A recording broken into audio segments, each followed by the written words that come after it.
The following presentation will prove that staff members from Northwest Pacific Property Management in Salem, Oregon, owned by Pat J Gorham, the same one fined for asbestos violations earlier, have in fact lied, and have in fact attempted to frame innocent people. If you have been victimized by them, write to onairhelp@gmail.com.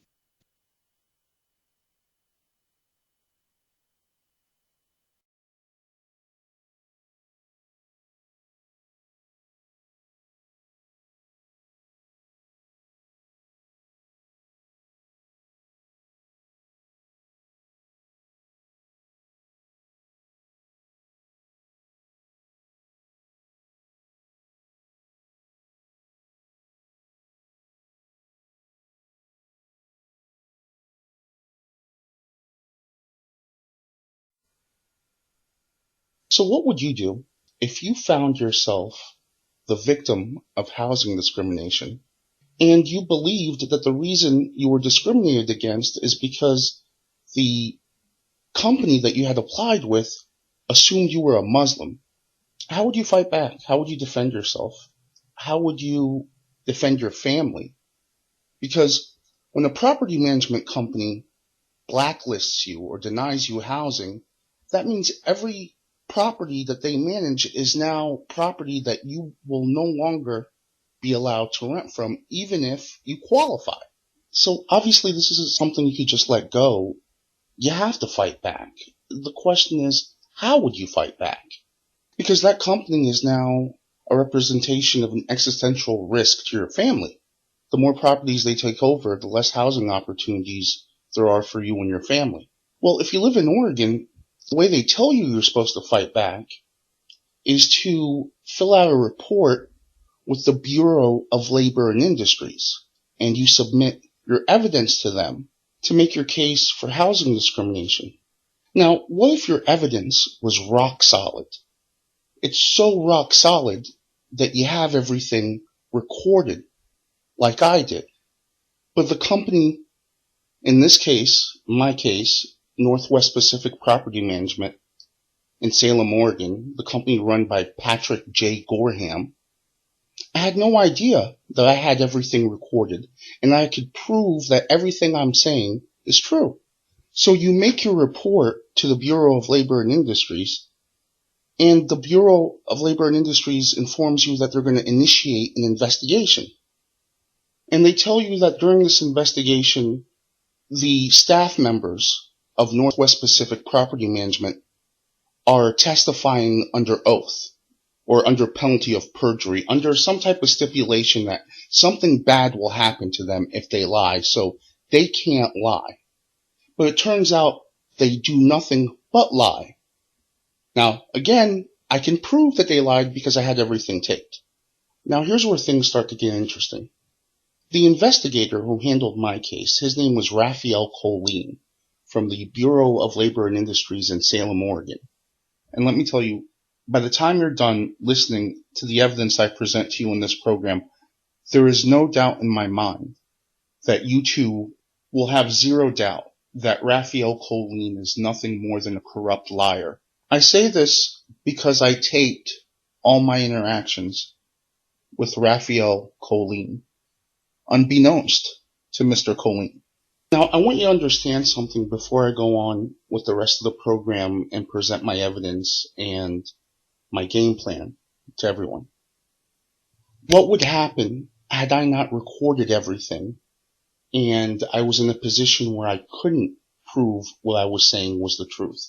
What would happen would be that it would be the word of two people against me, two companies, two entities. It would be the Bureau of Labor and Industries along with Northwest Pacific Property Management against some random guy. And I would lose. And I would be victimized by their lies and by their corruption. And so would my family. I know this broadcast is going to be heard by thousands, if not millions of people. What I would like for everyone to take away from this is an appreciation for how important it is to record and document everything as much as you legally can. Because unfortunately, we're living in a day and age now where too many people have no problem bearing false witness against others, even if it means victimizing children as a result. So again, back to the original what would you do question. You find yourself the victim of housing discrimination, but you can prove it. And you find yourself the victim of government corruption, but you can also prove that as well. Now, obviously, it's pretty safe to assume that we have a very cerebral audience. So more likely than not, everyone listening to this would start researching, interviewing, fact-finding, digging. You're going to run the Aaron Brockovich gamut, right? But as you're doing this, you start to encounter the most gut-wrenching, heartbreaking stories from people telling you about their nightmare experiences with Northwest Pacific Property Management.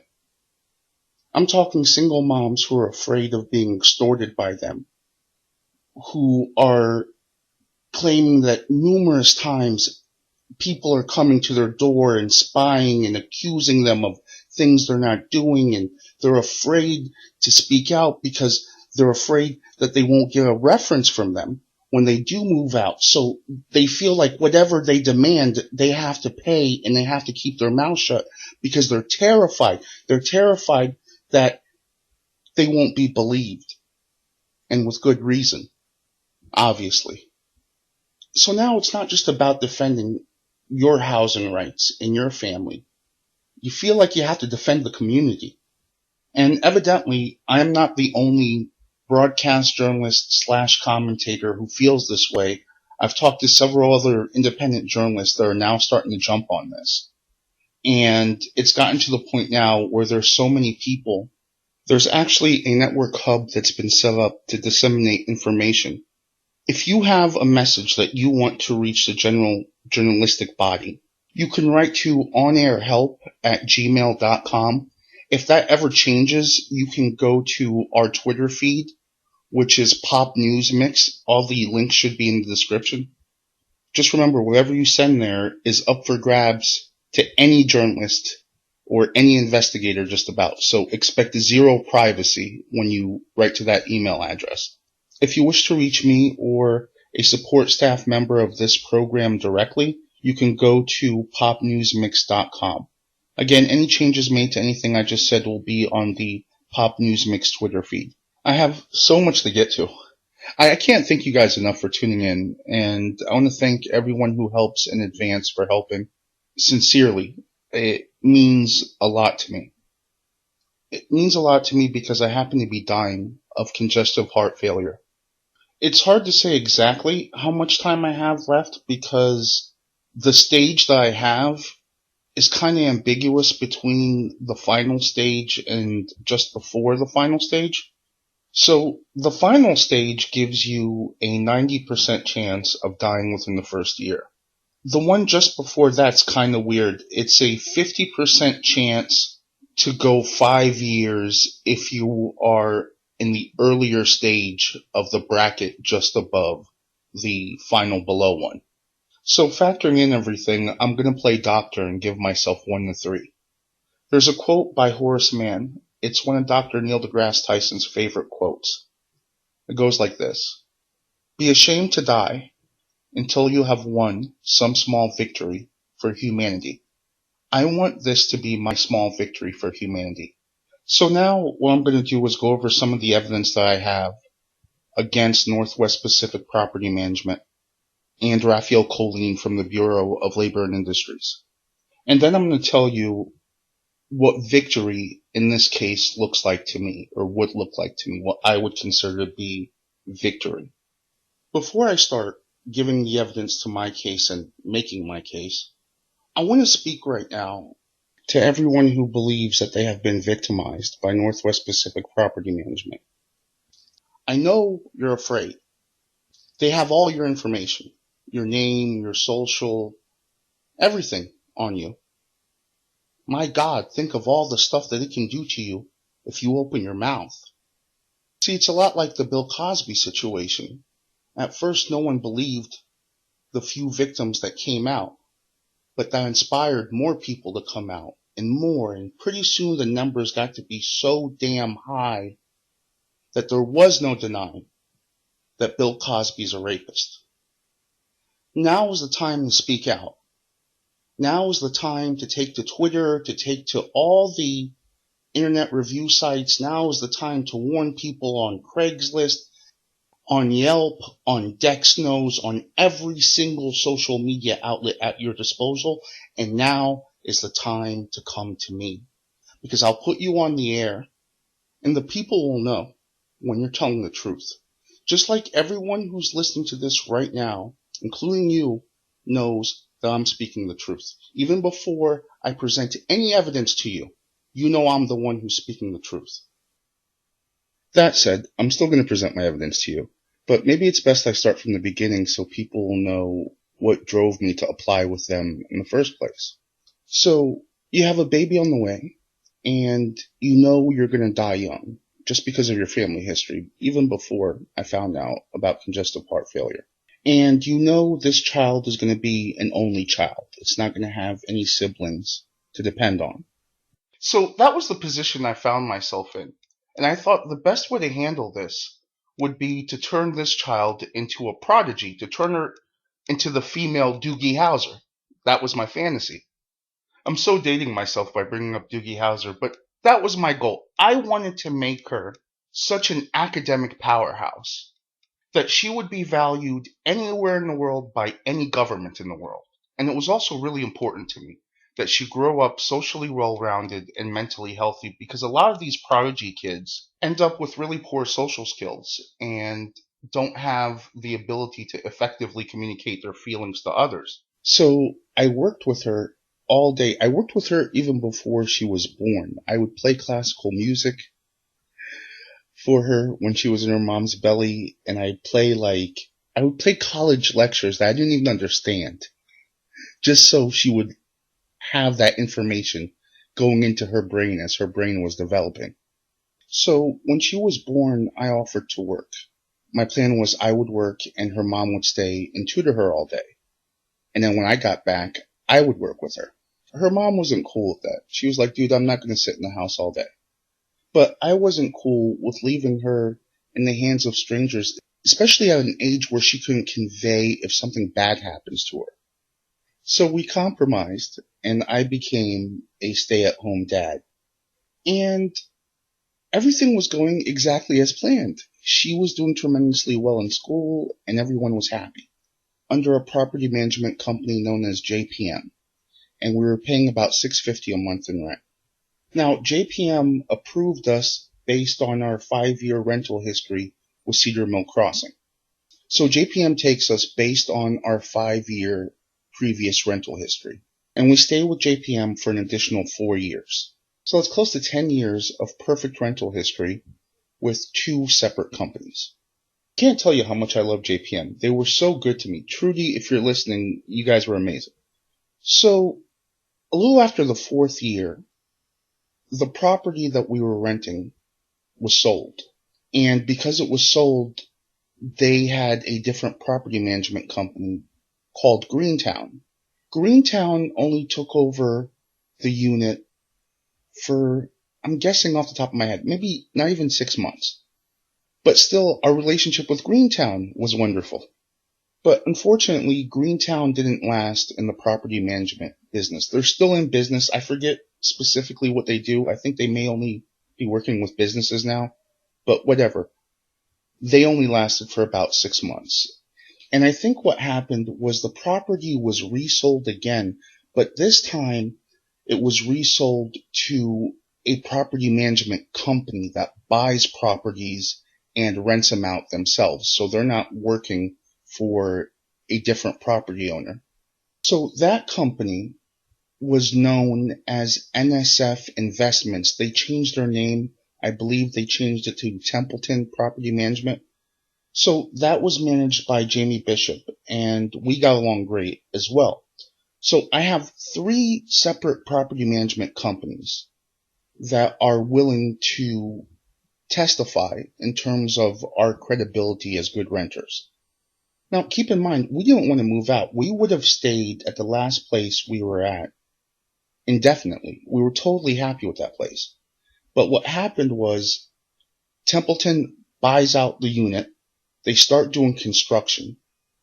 Really intrusive, heavy-duty construction. They're tearing down walls. They're literally redesigning the layout of the place while you're trying to live there.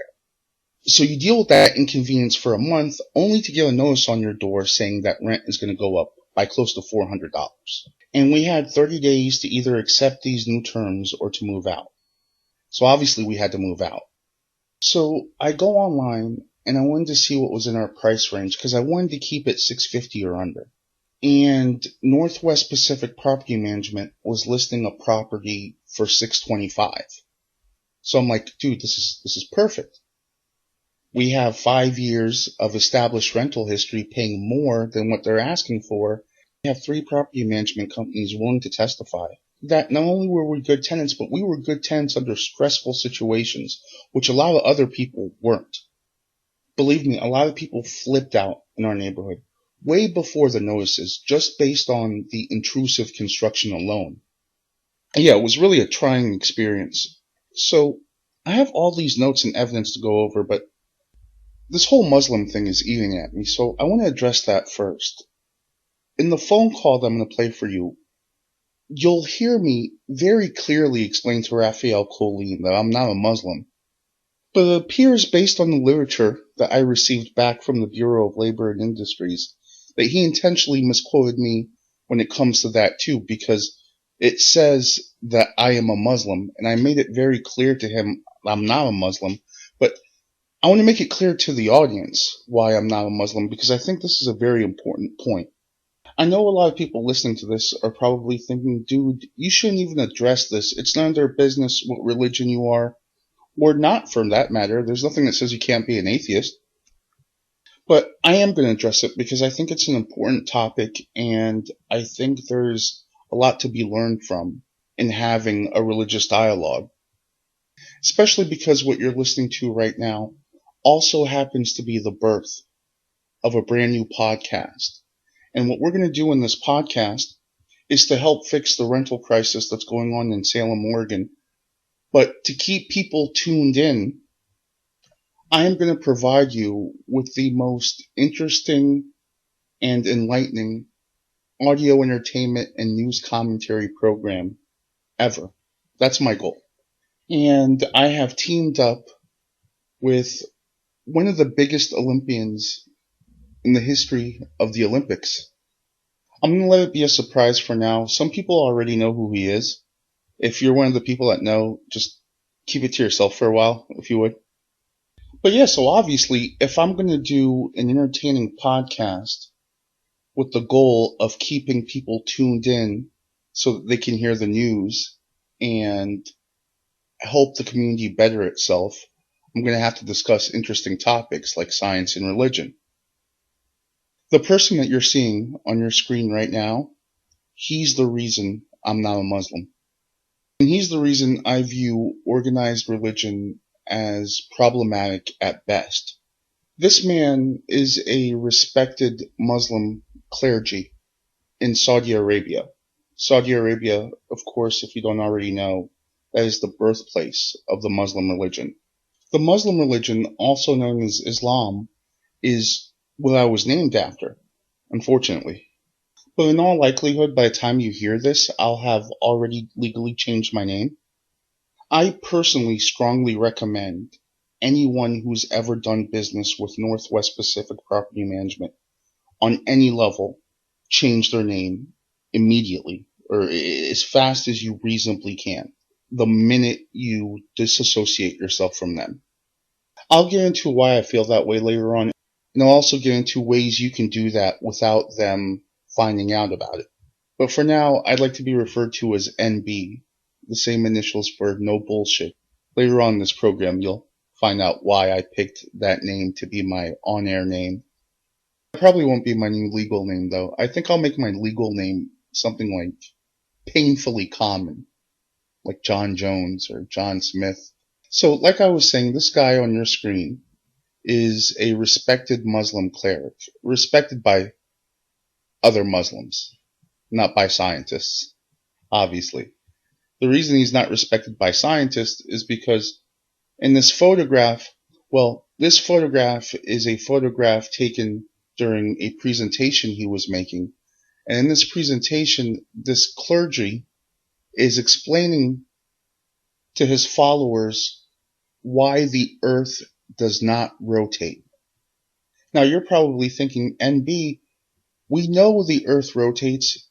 We've seen images of it rotating.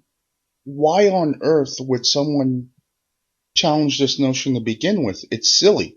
It's because the Quran, which is the Muslim holy book, it says that the earth is fixed.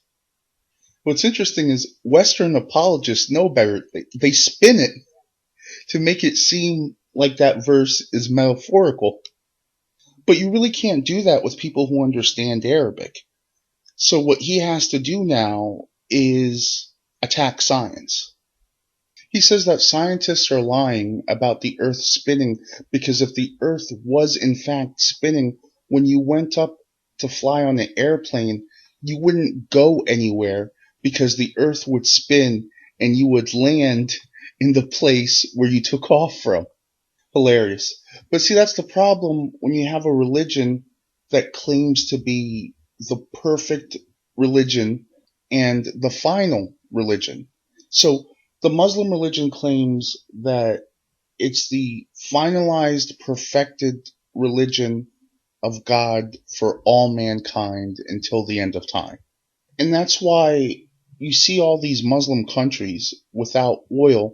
These countries are usually stagnant from the minute the Muslim religion was introduced to them. They don't advance technologically like other countries, and they don't innovate. The reason for that is because they've had to make a choice. They have holy books. These holy books contain scientific statements. These statements are demonstrably false. They can't admit faults in their holy books, so the only other choice they have left is to attack and disregard science. And when a society substitutes mythology for sound scientific research, it destroys itself. It becomes like Egypt, only good for visiting a historical landmark, because all its greatness becomes in the past. There's a clip I want to play for you. It has some cussing in it, but the person who's doing the cussing is it's Bill Nye, the science guy. If you're offended by the F word, just fast forward a few minutes. But here's a devout Christian. He's so devout, unfortunately he's lost interest in common sense, and he's going to make a statement, and Bill Nye is going to reply to his statement. If somewhere within the Bible I were to find a passage that said 2 plus 2 equals 5, I wouldn't question what I'm reading in the Bible. I would believe it, accept it as true, and then do my best to work it out and to understand it. And now for Mr. Bill Nye's response to that. Again, if you're sensitive to adult language, you'll want to turn away for a few seconds. That just makes no fucking sense. I mean, it's just bullshit. Fuck. Of course, now I bet you Rafael Colin is going to label this broadcast as a profane and explicit broadcast. Yeah, Rafael Colin tells me that Northwest Pacific Property Management told him that when I applied with them, I had stated that in the event of an earthquake, I demand that I be given something like 2 weeks hotel stay. And when he told me that, I told him this was bullshit. And then he laughed. He goes, "It's bullshit." I said, "This isn't just bullshit. It's super bullshit." And he laughed at that. Then on his report, he gives no context to anything, at least on the report that was mailed to me. I don't know if there's a more in-depth one, but on the one copy that was sent to me, he accuses me of raising my voice to him and using profane language.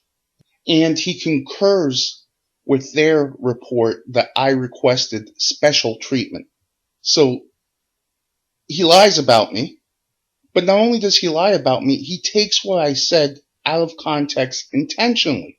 Obviously, he's considering someone using the word bullshit to be that person using profanity, but he repeats the word bullshit and laughs about it. So he doesn't say that in his report. Nowhere in his report does he say, well, he used profanity Then I used profanity and we both had a big laugh about it. He doesn't say that in his report. Why? Because he's trying to sell off their narrative. Like I told Pat Gorham, the owner of Northwest Pacific Property Management, I told him in an email, you are going to have to lie in order to sound rational. And sure enough, they did lie. See, he knew that I'd be able to produce the email exchanges I had with him and his company. So his staff lied about my behavior over the telephone. What he didn't know is that those calls were recorded as well. And that was the plan. Northwest Pacific Property Management says that I was rude and belligerent with them over the phone. Then Rafael Colin picks up the story, says I was rude and belligerent with him, and that I made unusual demands backing up their narration of events, even though he knows their narration of events is clear bullshit. This Pat Gorham's a character. So before I went to the Bureau of Labor and Industries, I went to the Better Business Bureau and filled out a report. He responds to the Better Business Bureau by saying, I'm beginning to feel harassed by the Better Business Bureau. Now, mind you, the Better Business Bureau can't handle cases based on racism.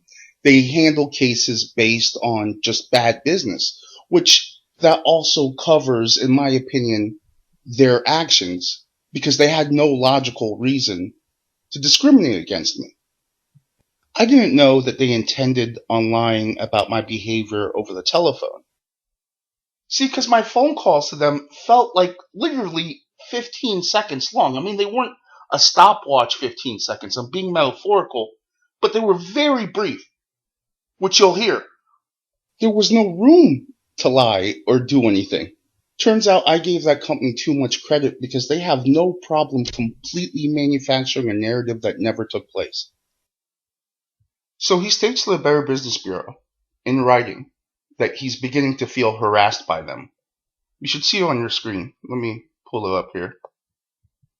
I am beginning to feel harassed by the BBB because we got yet another copy of this complaint mailed to our office today. We choose not to respond to the BBB complaint for internal security reasons. Keep that in mind, that he said that. I want you to keep in mind that he said that, and I also want you to keep that in mind as I read this to you. Unfortunately, we cannot allow falsified or misleading information on a rental application. It violates our legal agreement with our owners. So him stating this, that doesn't affect his internal security protocol. But him responding to the BBB about what my complaint was, that violates his security protocol. But on Dex knows, he can respond to that. That doesn't violate his security protocol. So when I went to the Bureau of Labor and Industries, I went there to force him to give a reply.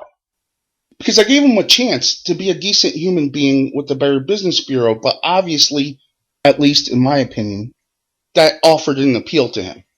You gotta research this guy. You gotta research this company. It's completely outrageous, the stuff I saw. Oh, and I absolutely believe that they fake their own reviews, like other people have said. I'll tell you why I believe that they fake their own reviews for a few reasons off the top of my head.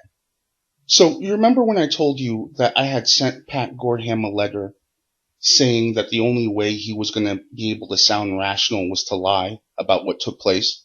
In that same letter, I told him that I was going to shed so much sunlight on his company that everyone is going to end up knowing the truth about it. Lo and behold, a very short time later, there's a review on the website that refers to the company as a shining light. I believe that Pat faked this review, and this was him mocking me because of the timing. And if you look at the timings on these sites where there's a positive review, it's as if it's anticipated that there's going to be a negative review, and so Pat plans to put a positive review to dilute that. Evidently, I'm not the only one who believes this, because it looks to me that Yelp software also believes this, at least as much as a software can believe something, because it's flagged postings as problematic on his account. If you saw these exchanges for yourself, I have no doubt that you too would think that this completely warrants a federal investigation. If there was this one positive review written right after a negative review, and it said something to the effect of, I've had Pat for 10 years and blah, blah, blah, blah, blah. So I'm like, okay, we're supposed to believe that a person's used him for 10 years, then out of nowhere, just wakes up one morning and decides to go to a review site where there would be a negative review and reply to it immediately, and to say things like, you should give them a try. Then, when someone points out that the timing is odd, that same poster comes back to that same forum and goes, well, maybe they're just sick of you. Starts attacking the person pointing out that the timing is odd. Oh, here's the one I thought that Pat faked because of the language that he used in his heading. So I tell him I'm going to shine so much sunlight on his company that everyone's going to know the truth about it. All of a sudden, shortly after I tell him that, there's a review with the heading, Shining Light on This Company, and the person is using the name Satisfied. They're not identifying themselves, nor are they identifying their direct role with the company. They don't identify whether they're renters, they don't identify whether they're owners. It's just a general commercial for his company. Here, take a look at this sheet here. Take a look at this sheet here and tell me that this isn't evidence that Northwest Pacific Property Management in Salem, Oregon fakes their own reviews. 3 positive reviews, all on Dex Nose. Look at the dates. February 2nd, all of them. And now, when you start to read them, all of them are saying that they've been with this company for over 10 years.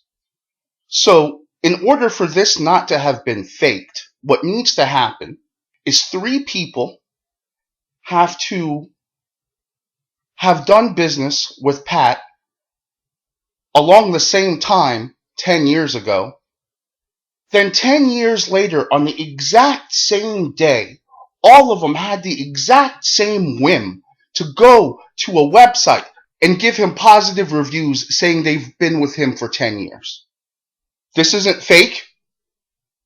I'll show you other posts that myself and others believe may be suspect in future episodes, but what I want for you to keep in mind is that if you're a property owner and you're using a property management company to find good renters to rent out your property to, and you know that every client they have that's not you is someone who they're sending good renters to that's also not you.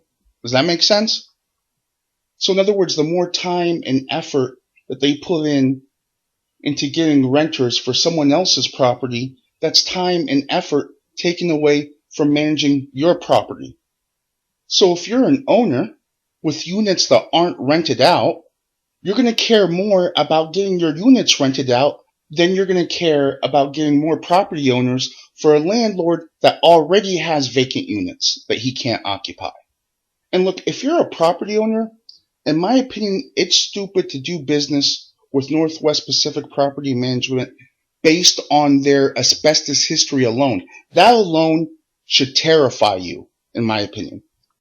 Who on earth wants their name, property, or brand listed on logs of people that do business with asbestos violators? Number 2, asbestos can take something like 30 years before the symptoms even show themselves. So, from when you're first exposed to it, you may not have symptoms for up to 30 years. In other words, it's completely reasonable, in my opinion, to believe once someone gets an asbestos violation on their record, they may be on the hook for up to 30 years. Number 3, it is not easy to get caught for an asbestos violation. In my opinion, it's maybe one of the hardest things to do. So me personally, once a person gets caught, I'm going to assume that they've done this repeatedly, and they're still doing it. Another thing I wanted to bring up was there are people who are accusing Northwest Pacific Property Management of manufacturing the appearance of damage so that they can either take the entire security deposit or sue them in small claims court for even more. You got to check the local court records and see how many times these people take people to court. And the ones that I have seen online that are accusing Northwest Pacific Property Management of this, these people aren't anonymous. They're showing themselves. And I absolutely believe them because I know what it's like to be victimized by this company, and I know what it's like to have this company lie about you. And on the next show, I'm going to play for you an interview by a woman who claims to be renting from them. And she's alleging that Northwest Pacific Property Management attempted to intimidate and extort her. I don't want to tell the story off the top of my head because I don't want to risk missing something. Also, I think this is a really good opportunity for people that want to try out careers in journalism or to see what it's like to be a community organizer. It would help me a lot if you go to the Marion County Courthouse. You don't have to actually go there. You can also call them. But you can find out through them the owners of every property that's being managed by Northwest Pacific Property Management. Now, sometimes the owners don't want to have themselves listed. They'll use what's called a registered agent. If they're using a registered agent, what you can do is you can write to the registered agent, and the registered agent will forward all the literature that you have to the owner. Don't think because someone has a registered agent listed, that means it's impossible to contact them. A lot of people just use registered agents to filter out business spam. So yeah, you can call the Marion County Courthouse in Salem, Oregon, ask the receptionist to take you to the department that verifies who owns properties, and then give that person the location of the property that you're wanting to know about. They'll tell you either it's owned by someone and they'll give you their contact details, or they'll tell you that it's authorized to a registered agent and they'll give you the agent's contact details. Either way, approach that person the same. Write them a letter, tell them about this video, tell them about all the other people that are alleging that they were victimized, and just help get the word out. A lot of times these property owners are completely ignorant of what's going on with their properties. Also, if you get an ambush interview with either Rafael Colin or Chris Lynch, which is his supervisor, about this, please send it to me. I would love to air that. Oh, and you can contact the insurance companies that insure Northwest Pacific Property Management. I have a copy of all their licenses. So you can contact their insurers and interview them to see how situations like this would affect their liability premiums. Yeah, honestly, I would appreciate as much broadcast, distribution, and investigative help as I can get from the entire community, and not just people to help me in terms of this investigation and to help people that have been victimized by this company. I also want to take like good guy businesses, for lack of a better term, and allow them to help the community. So for example, I'm not trying to put JPM on the spot here, and they're in Beaverton. I'm all the way in Salem, so I'm not trying to like finagle something out of them. But the reason I bring up JPM is because JPM is aware of me, and they're aware of the entire interaction I had with Northwest Pacific Property Management. But if there's companies out there or real estate agents that want to dedicate time into helping people and exploring their stories, people who are alleging that they've been victimized by Northwest Pacific Property Management, contact me. I want this to be a community effort, because this to me is the biggest news story in all of Salem. As a journalist, I honestly mean that. Probably more so when it comes to Rafael Colin, because Rafael Colin, at least from my research, apparently he used to be an attorney. So I'm very curious to know the type of damage he's done, and if there's people out there alleging that Rafael Colin has lied about them. I would like to get their story, because I'm terrified that there's someone doing serious jail time because of Rafael Colin's lies, and I'd like to investigate and see if there is or not, and I'd like to see if Rafael Colin has caused people life-damaging financial crises. So yeah, anything you can do to help, I would be so grateful. Write to me. Tell me your talents. Tell me what you can do to help people in this situation. Let me know about you. Do you have resources like extra land in the Salem PDX area that you're willing to sell off at a reasonable rate? Write to me and let me know. Let me tell you about this plan I have. That's why I'm bringing this up. I saw a car for sale.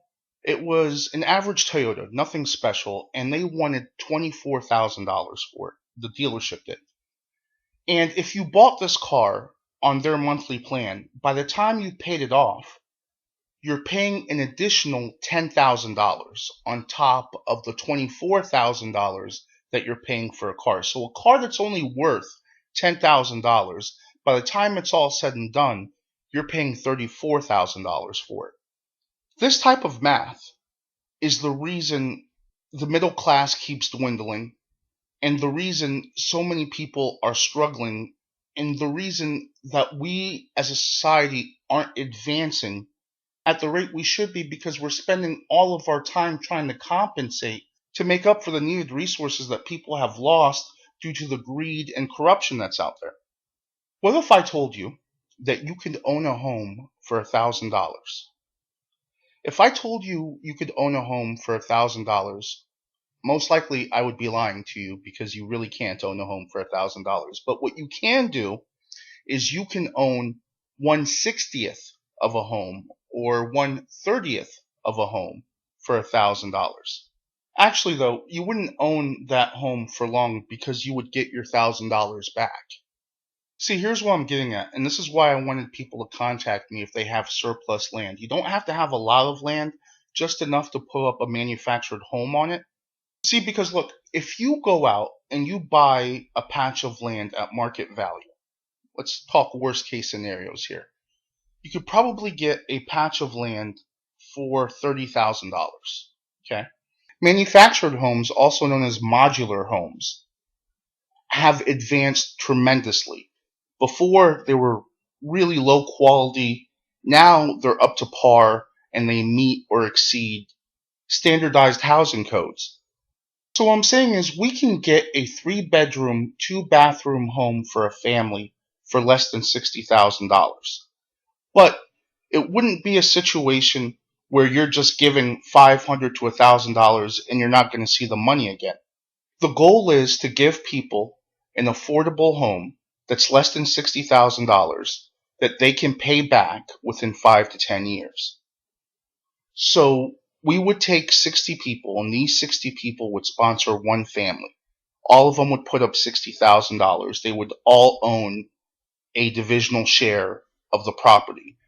Then the person who's renting the property pays back in increments of $600 to $1,000 a month until the entire home is paid off. And there'll be a raffle, and whoever gets drawn from that 60 will have whatever it is that they loaned given back to them that month. So this is an opportunity to get a lot of good karma points to help out a family. You end up getting your money back, and until you do, you own a share of the property. Yeah, think of it as a good person's gamble. You separate yourself from $500 to $1,000. And then when you give it back, who knows what's going on in your life where that might be the perfect time to get that money back.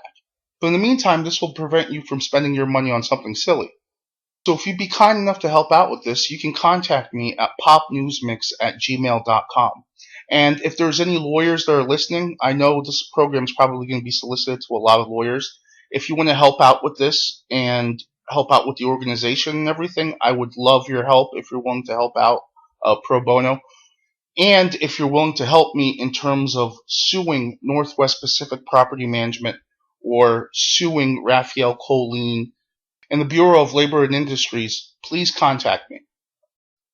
Yeah, I would totally appreciate as much helpful input as I can possibly get. So what I'd like to do now is to go straight into my presentation. I'm going to pause the show and put on a presentation for you as if you're the judge of everything. And by default, obviously, it's going to cover the facts and evidence needed by all relevant potential investigators of this entire situation. Okay, on your screen right now, I don't see what you're seeing, but I'm assuming at this stage of the presentation, you should see the Oregon statutes that highlight how Oregon recognizes housing discrimination. And in a nutshell, it should say something to the effect of, if you appear to be a member of a protected class, or if you in fact are a member of a protected class, and you're treated in a manner that's demonstrably different than the way other applicants are treated. For example, if a company makes it so white Europeans don't have to pay the cost of conducting a background check, but African Americans do have to pay for a background check, that's housing discrimination. Okay, now that everyone has an understanding of this, what I'm going to do is I'm going to give myself a 3-second countdown, and I'm going to start my presentation. I'm going to try to make it so that I'm just focused on the facts, and I try to leave out as much personal commentary as possible. It's very challenging for me to do, if you can't already tell. But I'm going to make a conscious effort to do that. Okay, so now I'm going to go ahead and try to prove my case for housing discrimination against Northwest Pacific Property Management. I'm also going to attempt to prove that their staff members lied intentionally during a government investigation to avoid prosecution, and I'm going to attempt to prove that Rafael Colin, an investigator for the Bureau of Labor and Industries, aided and abetted Northwest Pacific Property Management in committing housing discrimination and being able to avoid prosecution for perjury. I also intend to prove that he biasly attempted to intimidate me from recording my interactions with Northwest Pacific Property Management in order to show that they did in fact commit housing discrimination and they did in fact lie about my actions during the application process. Okay, you ready? 3, 2, 1. On September 10th, I applied for housing with Northwest Pacific Property Management, a company owned by Pat J Gorham, located at 4280 Cheney Way Southeast in Salem, Oregon, zip code 97302. Cheney is spelled Chaney. After viewing an ad they posted for a property known as Verda Villa in Salem, Oregon, on September 7th, that same afternoon I called in and spoke to a representative who referred to herself as Marlene. That was the first phone call I'd made to Northwest Pacific Property Management, and I called them to see if the property was still available. On a quick side note, so at the time, our daughter was taking private math lessons, and we had a dedicated line that recorded all the conversations that took place on that line. Because, in this day and age, you have a 12-year-old girl talking to math professors on the phone. You want to monitor the calls just to make sure everything is on the up and up. Now, honestly, that's a low-level concern. I'm mainly concerned about making sure that she can go back and re-listen to the lessons over and over again as she needs to. Now, unfortunately, the first phone call I made to Northwest Pacific Property Management was not from that line. But basically what happened was I called, and Marlene was the one that answered the phone. I asked about the property. She told me it was still available. I told her that I was interested in renting the unit with a female co-applicant and a female minor child. I explained to Marlene that we had over 10 years of perfect verifiable rental history. She told me the time frames that she would be available on September 10th to show the property. I told her I'd have to check with my co-applicant to see when she would be available to take time off of work. I checked with my co-applicant. Co-applicant says 11 o'clock, September 10th. That works. So I call Northwest Pacific Property Management back to tell Marlene that my co-applicant can meet her at 11 o'clock to look at the property. Marlene is unavailable, and I speak to this person. And here is how that telephone call went. Keep in mind, the only phone call that's not recorded was the very first phone call to see if a property was available. Everything from that point on is recorded. Northwest Pacific Property Management. Hi, is Marlene available? She's on another line. Is there something I can help you with? Yes. My wife will be there tomorrow. Marlene told me to call back and to confirm she was going to come by and look over the Verda townhome that you have listed. Okay, you're confirming an appointment to view one of the properties on Verda? Right. Tomorrow? Yeah, tomorrow at 11. But if you want me to hold on, I'll be happy to. Or do you want me to call back or? Yeah, she's still on the line. I'll put you on hold for just a bit, okay? Okay. Okay, we do have that confirmed, so we'll make sure that she's here, okay? Okay, so just really quick, everything looks like it's a go on our end. We've looked over, we're happy with all the terms. Just say hypothetically, we go there, we look, and we're ready to close the deal.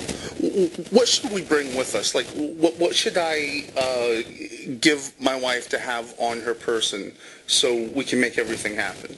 Well, if you guys decide that you do like the unit, you'll have to turn in your application to the main office.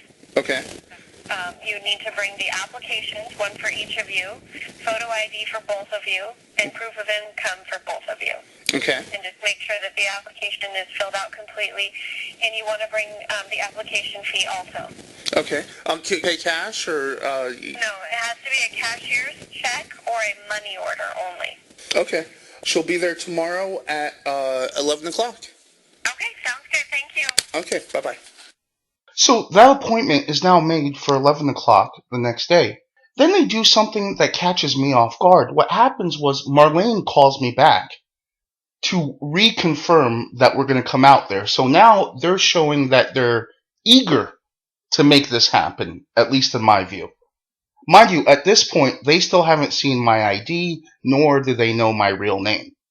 Now, as soon as I saw that she called, I run straight to the recording desk because I'm thinking she's going to give me directions or she's going to change something that I need to log down.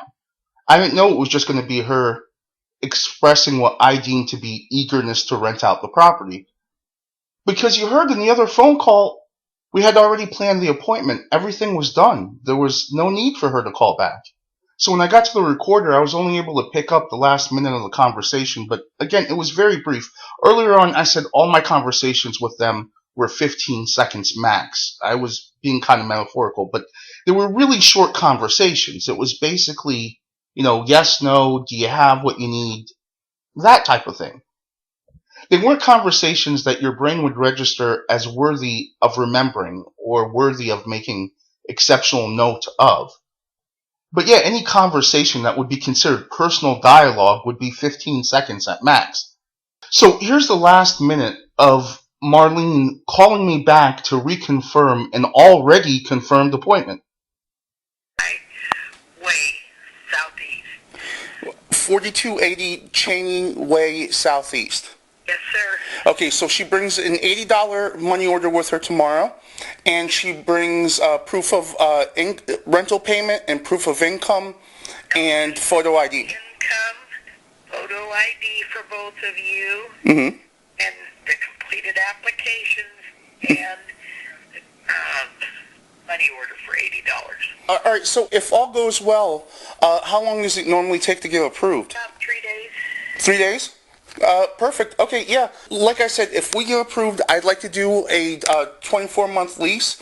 I can pay as many months as you want up front, and I'm totally good to go. All right. Well, I thank you, sir, and I'll see her tomorrow at 11. Very good. Thank you. Bye-bye. So then my co-applicant goes, she has to take time off from work, she looks at the property, and she hands them the application. They tell her that my signature wasn't on the correct line of the application because I had pre-filled the application and had gotten everything prepared the night before. So she makes my co-applicant drive clear across town to get me to sign on the correct spot on the paper. I should have known, right there, something fishy was going on because I recall it being something really stupid, like my signature was just slightly off the line. Either way, it would have held up in court because in order to have a contract, you need 3 things. You need an offer, consideration, and acceptance. So all these 3 things would have already been legally met. So she gets my signature on the correct spot on the paper, and I'm kind of jolted at the enlightenment that I'm experiencing right now in hindsight because I totally should have seen that as a sign. So then 5 days goes by. We're at September 16th. No contact from them. First, they were all about some contact, double verifying their appointments. And then they tell you while they're double verifying their appointments, it takes about 3 days to complete an application. But 5 days goes by, we don't hear anything. Suspiciously after they've seen my ID and real name. There's a lot of things I want you to look out for when I play the conversation that I had with Rafael Colin from the Bureau of Labor and Industries, but 2 things I want to bring up right now while I'm covering this verification process is number 1, Rafael says that they claimed that my application was incomplete, that 2 of the 3 property management companies that managed my previous residence weren't listed.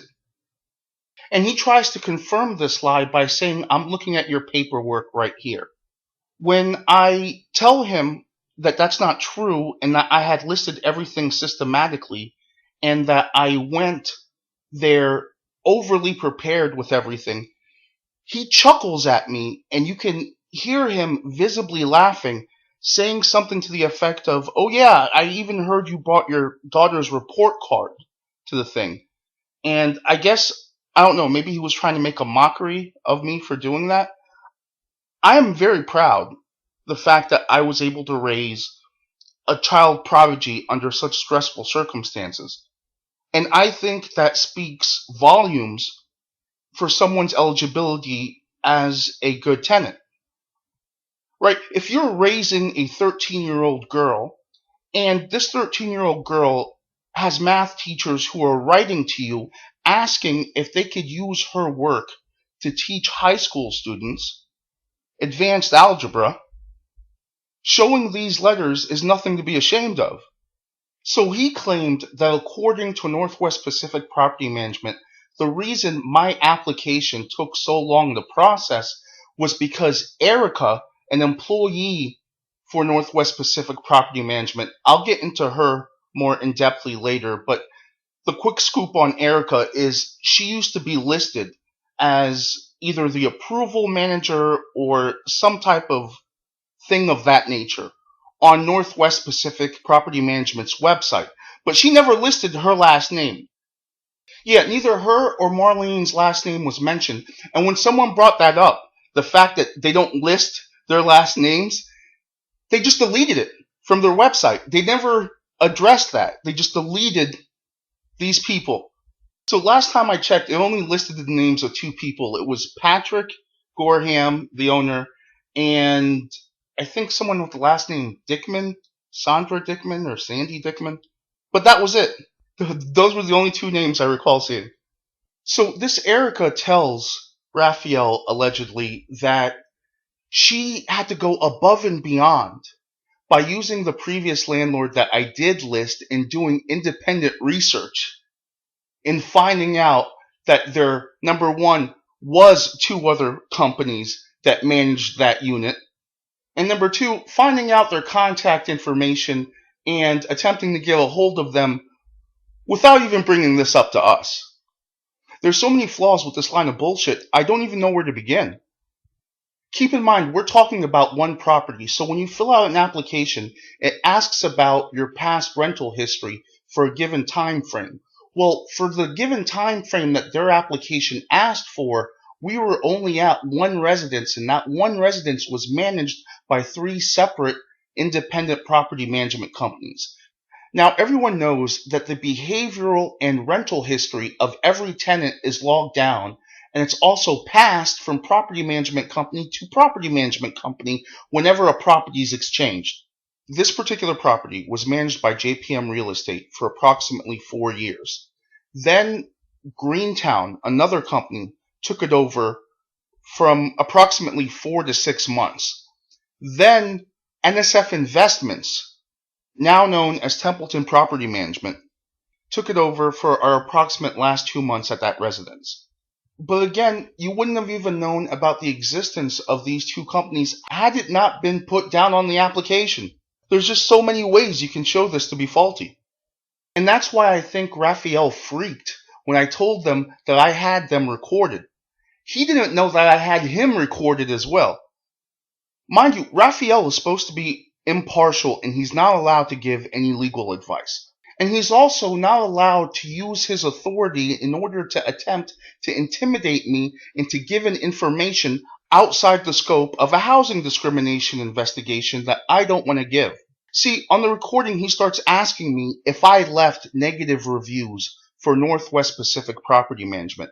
This baffled me because I was like, well, what do reviews that I leave on the internet have to do with you investigating a case of housing discrimination? Because any reviews that I would have left would have been after the fact and thus outside the scope of your investigation. He concedes to that, then goes, well, I was just checking to see if you had this type of behavior. I guess that's what he says. He goes into like some mumbly fit It's kind of incoherent. I'll show you. And you can judge for yourself when you hear the conversation. But in my opinion, that's exactly what he did. He sort of mumbled his way out of it. It's important that I bring this up really quick. In Oregon, you have the right to post anonymous reviews on the internet. And it's very important that this is honored because people have the right to warn others without having to worry about something bad happening to them. I said earlier that I believe that this company fakes their reviews, and I stated why I feel this way. But I also feel that at any given time, Northwest Pacific Property Management has a list of suspects whom they know feel have been wronged and are going to go and warn others. So if you eliminate yourself from the list of suspects, it shrinks the list and it makes it easier for this company to harass people that they believe have posted negative reviews about them. So yeah, I recall Rafael responding to my questioning about why he's asking me about this with gibberish, a pause, then he jumps with, "Look, I get it. If you did make these reviews, you legally covered yourself," or something to that effect. We'll see when I play the tape. So if you get it, and I did legally cover myself, why are you even bringing this up? And why would he go through the effort of informing me that the conversation we're having is not being recorded? But that's supposed to be okay because Rafael Colin is taking notes. He's taking notes. See how good his note-taking skills are. I hope he's taking notes now, as I'm teaching him why being corrupt POS doesn't pay off. Speaking of taking notes, I hope that you guys are taking note of the fact that to the Better Business Bureau, the owner of Northwest Pacific Property Management, Pat J Gorham, responds to them when they inquired about my complaint by telling them that he doesn't want to respond to this because it would be a detriment to his security protocol. I'm not quoting him word for word because I don't have a written copy of the dialogue, but it was something to that effect. Hopefully, it should be on your screen right now. He also says something along the lines of he's beginning to feel harassed by the Better Business Bureau. I'm not making this up. That has to be the first time anyone's ever told him that. But on another website, he personally responds to someone leaving a negative review about him by saying, "I'm sorry, we can't do business with someone who lies on their application." I'm not sure if he used the word lies, but something to the effect of, "You didn't tell the full truth." So Erica allegedly wasn't able to process my application in the normal time span because my application was incomplete. But that would have been the perfect response to the Better Business Bureau, and he's already shown he does not mind giving this type of response. And it would have been perfectly valid had it been true. The Better Business Bureau would have sided with him. But they didn't. They sided with me. Yeah, had they thought of this nonsense before, the Better Business Bureau would have had to accept that. They would have said, "Listen, you didn't fill out the application." I mean, what do you expect from them? I really hope this serves as a warning to anyone considering doing any business whatsoever with Northwest Pacific Property Management, or I think they have like 2 affiliate cleaning companies that they work with, /own. But yeah, anyone exposed to them or the Bureau of Labor and Industries, if this doesn't inspire you to record every single interaction that you legally can record, maybe the interview I play for you with the woman who was alleging that she was being extorted will convince you of that. You gotta hear Rafael Colin's reaction when I told him that I had recorded Northwest Pacific Property Management. He goes, "Do you know if it's legal for you to do that?" And I go, "Yes, it is legal." And I start to quote to him what Oregon's law is. He tells me, "Are you a lawyer?" No, I'm not a lawyer. "Well, maybe you shouldn't talk about it then." I can't wait to play this for you. Obviously, I'm not quoting him word for word because I don't have an eidetic memory, but you'll see that the mathematical weight of the dialogue is roughly the same.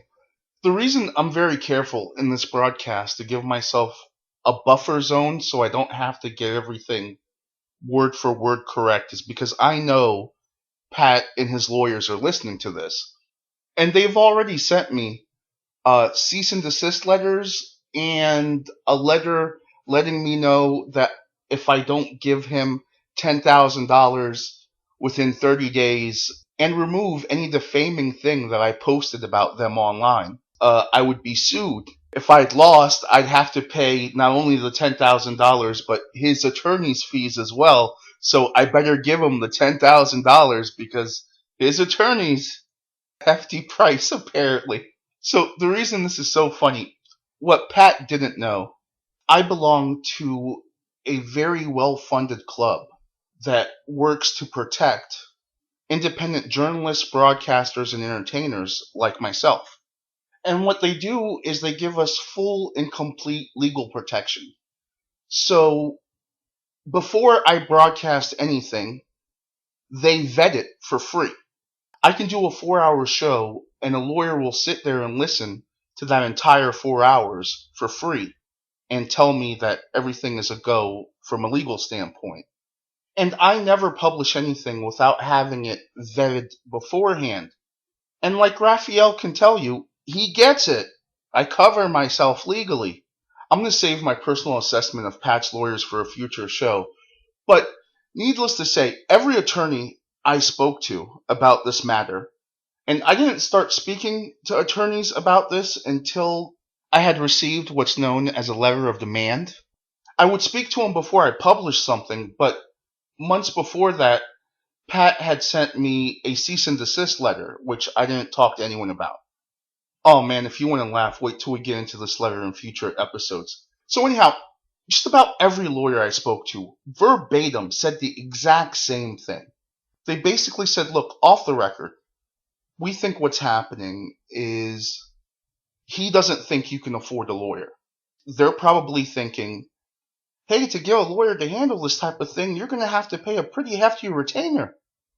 And you're not going to have that type of money, because if you had that type of money, why would you be applying to live at one of the properties that they're managing?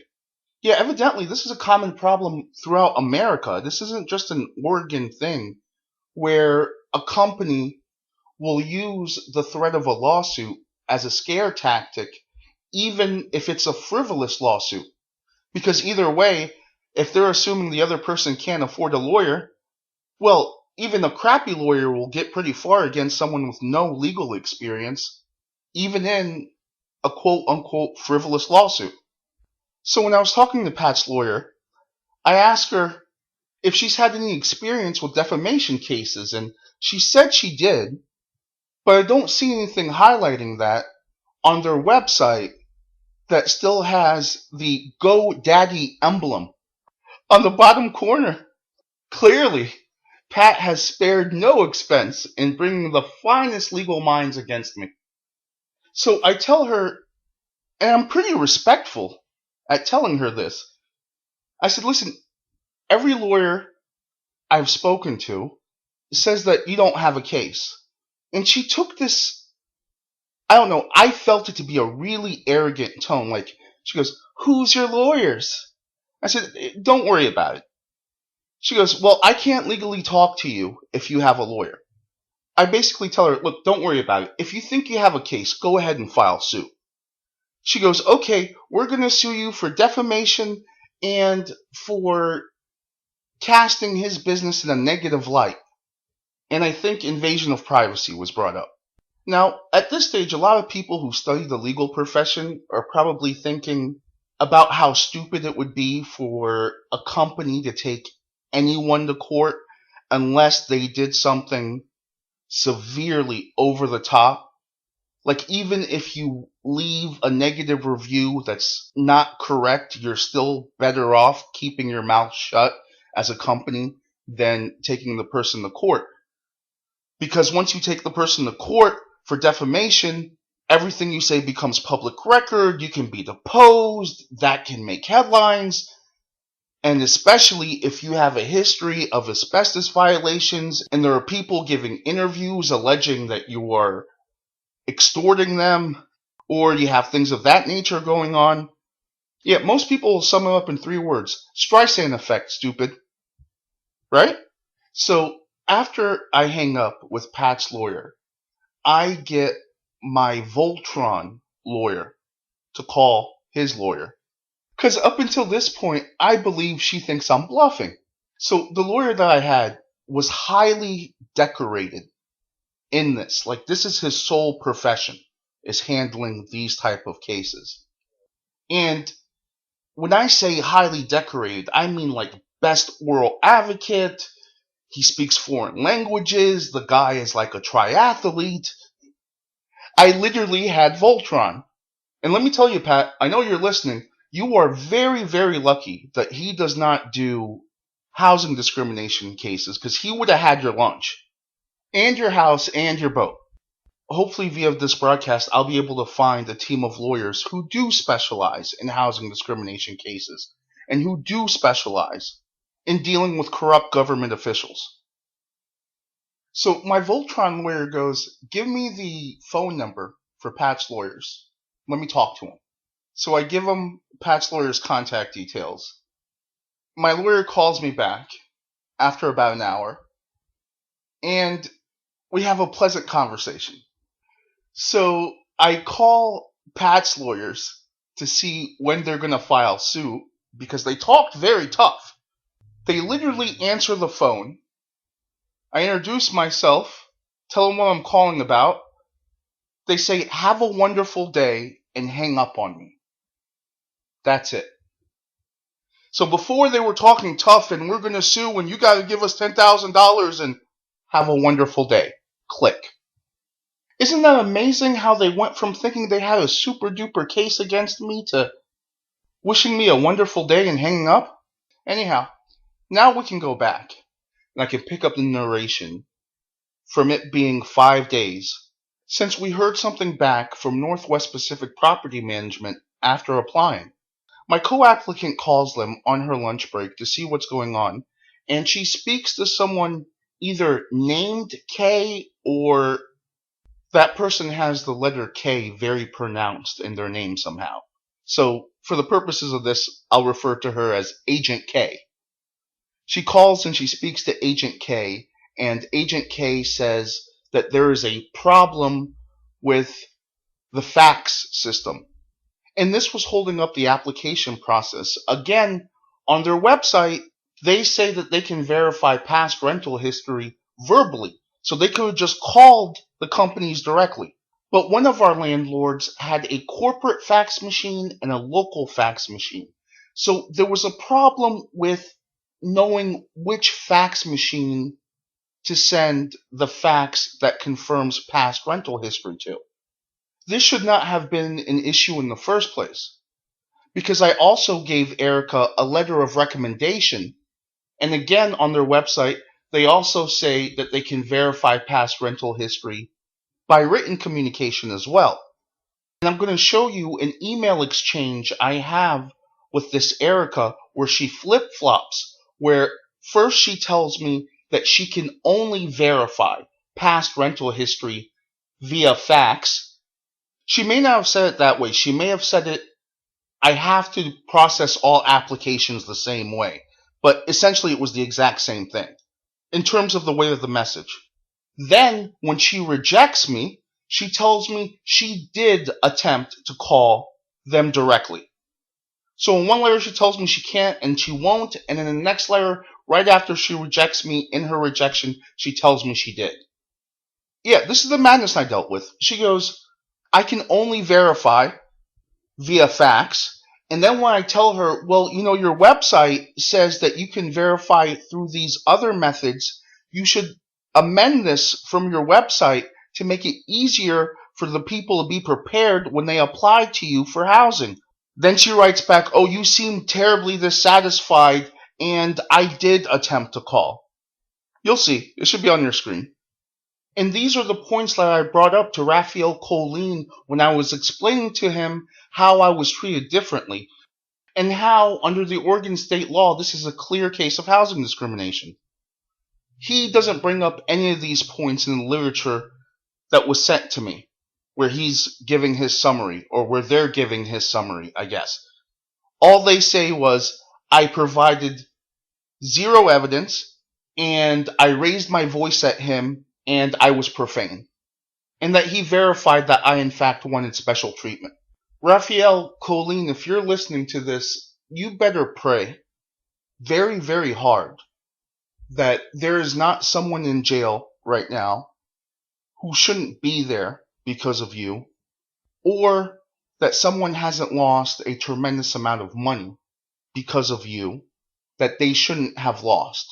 Because I assure you, just like I assured Pat, that one way or another, justice will be extracted from all of you.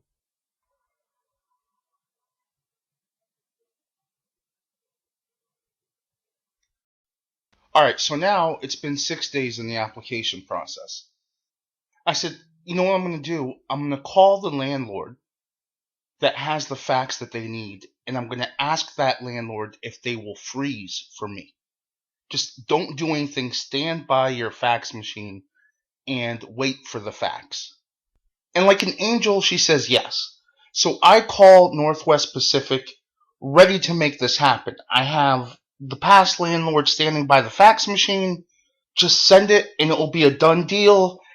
On your screen, you should be able to definitively see what the word exchange was between myself and Erica. But basically what happened was I had them on standby. I shoot Erica an email asking her if she would send the fax and telling her that I would like to get this done today if possible. And she writes back something along the lines of, this is the third time you've tried to contact us. You seem terribly dissatisfied. So in order to save any drama, I'm just going to return your deposit. And lo and behold, I get my deposit check, not even cashed, exactly in the same form. I sent it into them. I write to her back. I tell her, you've mistaken my intentions. She writes back. She goes, thank you for letting me know, but we've made up our minds. Something to that effect again, as you'll see.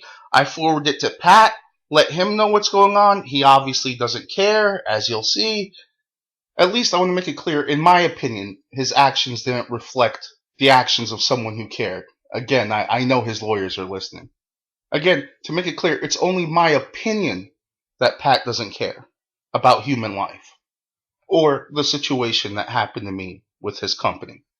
Okay, so now I want to finish up by playing for you the highlights from the telephone call that I had with Rafael Colin from the Bureau of Labor and Industries. This phone call was 90 minutes long. Obviously, I'm not going to play the whole thing.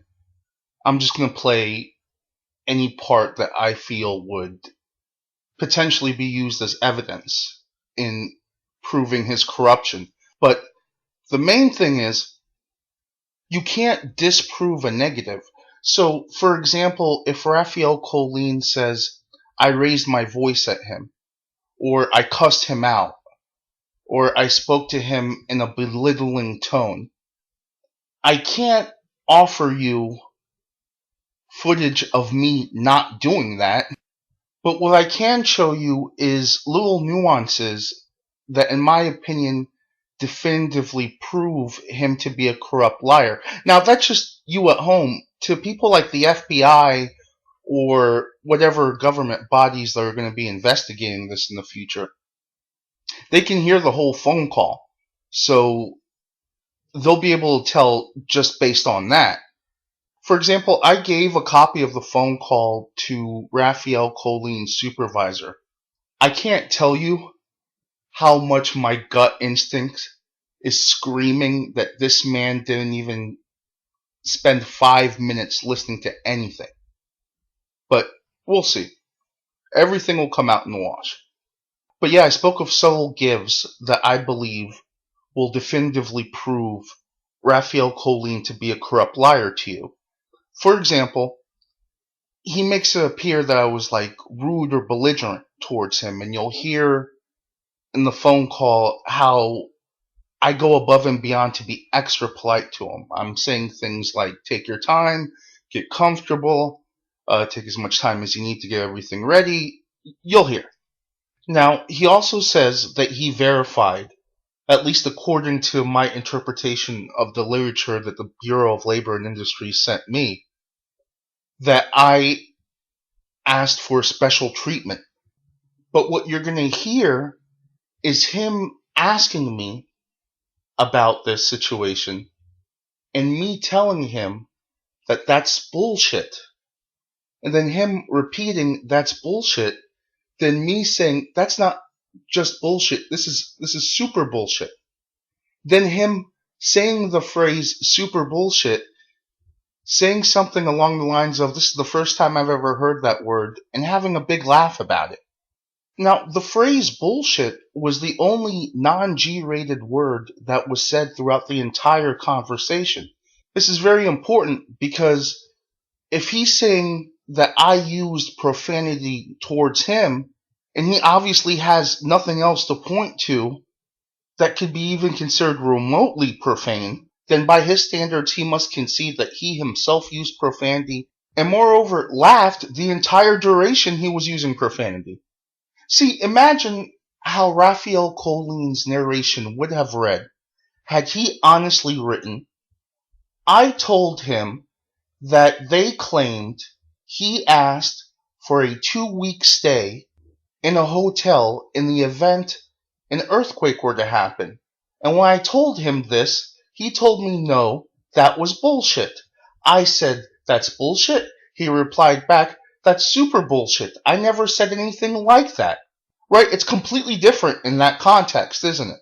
And the two other points I'm going to show you is Rafael Colin doing a private investigation for them as to whether or not I posted bad reviews about them online, and using his position to give legal advice, bad legal advice at that, in my opinion, when he starts asking me whether or not I know it's legal to record them. And then when I explain to him that it is legal, he starts questioning me as to whether or not I'm a lawyer. And when I tell him I'm not, he tells me, then maybe I better not talk about this, or something to that effect. You'll hear. So the first thing I want you to take note of is how polite I am to Rafael Colin. So take as much time as you need to get situated. Whatever you need to do to bring stuff up or make things convenient for you, feel free. No, I'm ready. Okay, so as I explained before, my name is Rafael Colin, and I'm the investigator with the Civil Rights Division of boli. I've been assigned to investigate allegations of discrimination. In the complaint process, it is you who has the burden of proof on all of your claims. So this requires you to prove by substantial evidence that there is a causal link between your protected class and the housing action that you complain of. I'll be reviewing documentary evidence as well as witness testimony on this case. The respondent has provided me a statement in response to your complaint. So the first part of this interview will be regarding your allegations, and then the second part will be in regards to rebutting the respondent's statements. I'll be taking notes during this interview, but it's not being recorded. So you might hear pauses here and there as I document your statements. Okay? Now, he tells me it's not being recorded. Little does he know that it is being recorded. Okay, can you hang on for 1 second? I'm just going to turn you up because you're kind of low. So I'm going to add a speaker so I can hear you a bit louder, okay? Okay, so can you hear me okay? Yeah. Okay, ready? Yeah. Okay, so when did the respondent first learn about your race or national origin and religion? They learned about that as soon as I turned in the form. Hello? Can you hear me now? Can you hear me okay? Hello? Yeah. Okay, sorry about that. Now I can hear you. All right. So what happened was Lisa went and she did the tour. She got the application. They learned about my ethnicity when she returned the application with my portion of it, which contained my full name and my ID, because we emailed that to them. So I'll keep answering your questions. Then when you want me to give you a summary of what transpired, okay. I will. Okay, so they first learned of your race and nationality when they received a copy of your ID, is that what you're saying? Right, when they received my application and my ID. When my application and my ID were given to them. Because they had never made any type of contact with me where they would have been able to notice my ethnicity. All the contact they had made with me up to that point had been over the telephone. And as you can tell, I sound, I mean, I'm American, so of course I sound American. But yeah, if you look at my ID, I clearly look like the stereotypical Fox News Arab guy. Okay. And some. Okay, because let me just see 1 second. Okay. So do you remember the date? Because I know you submitted your application on the 10th. Is that correct? Do you remember? Yeah, it was the 10th when the application was submitted. And that was when you submitted it with your ID and. Right. And that's when the first time. Okay. All right. So what happened was, Lissa took time off from work on the 10th. So Lissa is white, and she's got like everything about her is like Lily White. She's white. She's got a white name. Everything's white. So she met up with them. She took a tour of the place and took her cell phone to take like video shots for me, and she approved, and we were going to take it. So she got the application from the person that was given the tour of the house. So we got the application and filled it out. Melissa brought back home the application. We filled it out, and she took it back. So up at that point, they still had not seen me or had any opportunity to make heads or tails of my ethnicity or anything. So we filled out the applications, and that's when she dropped it off. And then after that point, they were able to see who I was. Okay. And so just to be clear, then, so your race is Arab? Right. Yeah, it's Middle Eastern. Okay. And so, what harm specifically did you suffer because of your race? Do you think? Oh, well, I was denied housing. Number one, the whole thing was like a horrible, humiliating experience, and not just that, but it's the fact that I'm now prohibited from having, because this company manages a lot of households and a lot of properties, so I'm now prohibited from acquiring or renting any place. Do you know how, like, the story of what happened, or because I don't know where you are as far as like the sequence of events or what took place, and I don't know what aspects of the story you need to be caught up in.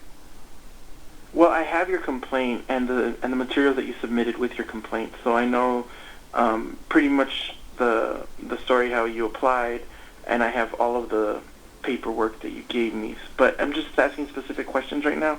You'll get a chance through the questions to sort of give me more information as we go along. So and then at the end, if you feel that you wanted to add something, I'll give you an opportunity to add something. But right now, I'm just asking the specifics as to I realize the positive act.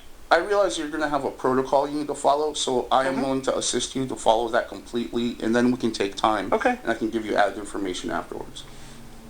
Okay, so you were denied housing. Okay, and You see how rude and vulgar I am to Rafael there? I just keep cutting him off and treating him like he's some kind of scumbag, huh? So who's the person that caused this harm? It was okay. So what happened was, on their website they advertise that everything is first come, first serve. It's whoever has the completed application fully completed first is the person that has the right to rent the property first. We have perfect rental history. We have 10 years of perfect rental history, and we have every property management company or person that's ever rented to us willing to stand by us and vouch for us. So we had lived in a place in Aloha for 5 years, and that place was brought out by another company. We were given 30 days notice that our rent was going to increase by about $400 a month. So we needed to move out immediately, because that's a huge rent hit out of nowhere. You got 30 days and now you're paying $400 extra a month. So we saw this posting on Craigslist that Northwest Pacific had. I knew I totally qualified, because the rent that they were asking was less than the rent that we had been paying for 5 years. Like I said, we had perfect rental history. We had apartment managers willing to verify for us. So I'm thinking, this is a done deal. Like, here's the place. We have everything. Let's get this done. So they're advertising that they're going to have this processed and done in 72 hours. And I'm thinking that's perfect because we're halfway through the month where we were given 30 days. And this is perfect. They have a place. We qualify. We've got the references. So 3 days goes by. I don't hear anything. I call in and I leave a message for the person who's processing it. I felt like I was speaking to like a temp agency that was just taking messages. So I called once, I don't hear anything back. A couple of days later, I call again, leave another message, still don't hear anything back. Now at this point, I'm not talking to anyone that's representing themselves as like an employee or someone who's influential in the company. I'm just talking to message takers. So I'm saying, hey, my name is Islam, I'm calling about this property. I just want to make sure that you have everything. So I still don't hear anything back. So then I send an email. I look up the company directory and see who the person is responsible for processing the applications. It turns out to be someone named Erica. So I sent her a message seeing if there was anything that I could do to speed up this process. It turned out Erica hadn't even processed the applications yet. So what really happened here was this was a case where they got my application and they decided to just sit on it until someone else rented, and they waited for me to make any type of noise or anything so they can be like, oh, okay, well, since you seem dissatisfied, because that's in essence what happened. I hadn't heard anything. I sent an email back. She said that she's still waiting to hear back from the landlords. Now, mind you, I have all 3 landlords on standby, ready to give me the references. Can you call them directly, like call the number flat out directly? Or I can send you a volley of emails between me and the landlord where I'm requesting that this landlord give me a reference. I can show you this direct volley of emails where I'm asking for the reference and she's granting me the reference. She says no, it only will only accept it via fax. The reference must be faxed in. But again, on their website, it doesn't say that, except it says they'll accept confirmation either verbally or through faxes or through other means. It specifically says they do not depend just on faxes. And even more, it makes no reference to just faxes that they'll accept. They'll basically, they're saying they'll accept anything. So when I asked her that, she says, no, I'm sorry, I have to process everything the same way. And I'm sure you can see that in your notes. Then on the rejection, she lies again and says, no, I tried to call them several times and it's not my fault. So you can see the direct pattern of lying in just the email exchanges. This isn't he said, she said. And this is what's so, I guess, strange about this case is the blatancy of it. I talked to several attorneys about this whole situation, because I didn't know what move to make or how I should handle this. It's the first time I've ever experienced racism, like to my face, where it was completely obvious that that's what's going on. And when it happens, I don't know if you've ever experienced it, it takes you by surprise, because you're all of a sudden in the twilight zone. Like, people are behaving in a way that doesn't compute. And that's what happened here. Like, a person will start off normally, and then the minute you experience racism, the behavior enters in the realm where things don't make sense. People behave in a manner that's not consistent with what's going on in their environment. That's what happened here. So I called Chip Lazenby, the attorney for the former governor of Oregon, told him my whole story. And so he's the reason I actually went through boli, because I was going to go through HUD. So I'm actually following the strategy that he laid out for me to handle this. So okay. Just so you know, I'm still looking for an attorney to handle this case. All the attorneys that I know don't handle racial discrimination cases. They're all like entertainment attorneys. So if you are an attorney who's proficient in this, please contact me at popnewsmix@gmail.com. I'm sorry, I understand I went off on a tangent, but it felt like it made sense with the... No. Go ahead. That's fine. It's just that stuff that you any sort of legal counsel that you received I really don't want to hear about that. That's just privileged information. Okay. So, just so you know, I don't really need to hear like what the legal plan that he gave you or the method which he gave you to succeed in this thing. No, I'm just. Okay, I'm just letting you know. You feel this is racism? Mm-hmm. Okay, so you feel this is racism based on Erica's response to you and the fact that your application had not been processed.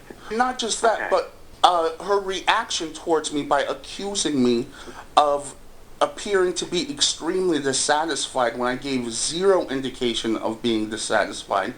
And when I told her that she was mistaken and I wasn't dissatisfied, she basically said, well, I'm sorry, the decision's already been made.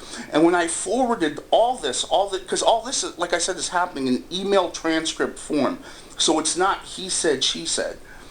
I forwarded that to Pat Gorham, the owner of the company, and he said, I'm sorry, the decision's already been made. So it was blatant. Someone tells you, we can verify your credentials numerous ways. They advertise that in print form. Then when they talk to you, they tell you they can only do it in one way.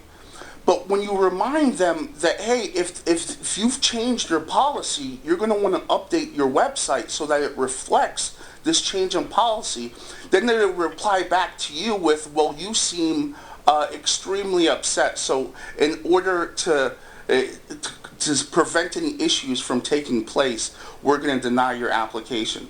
There's no other rational way to look at this except for it was racism.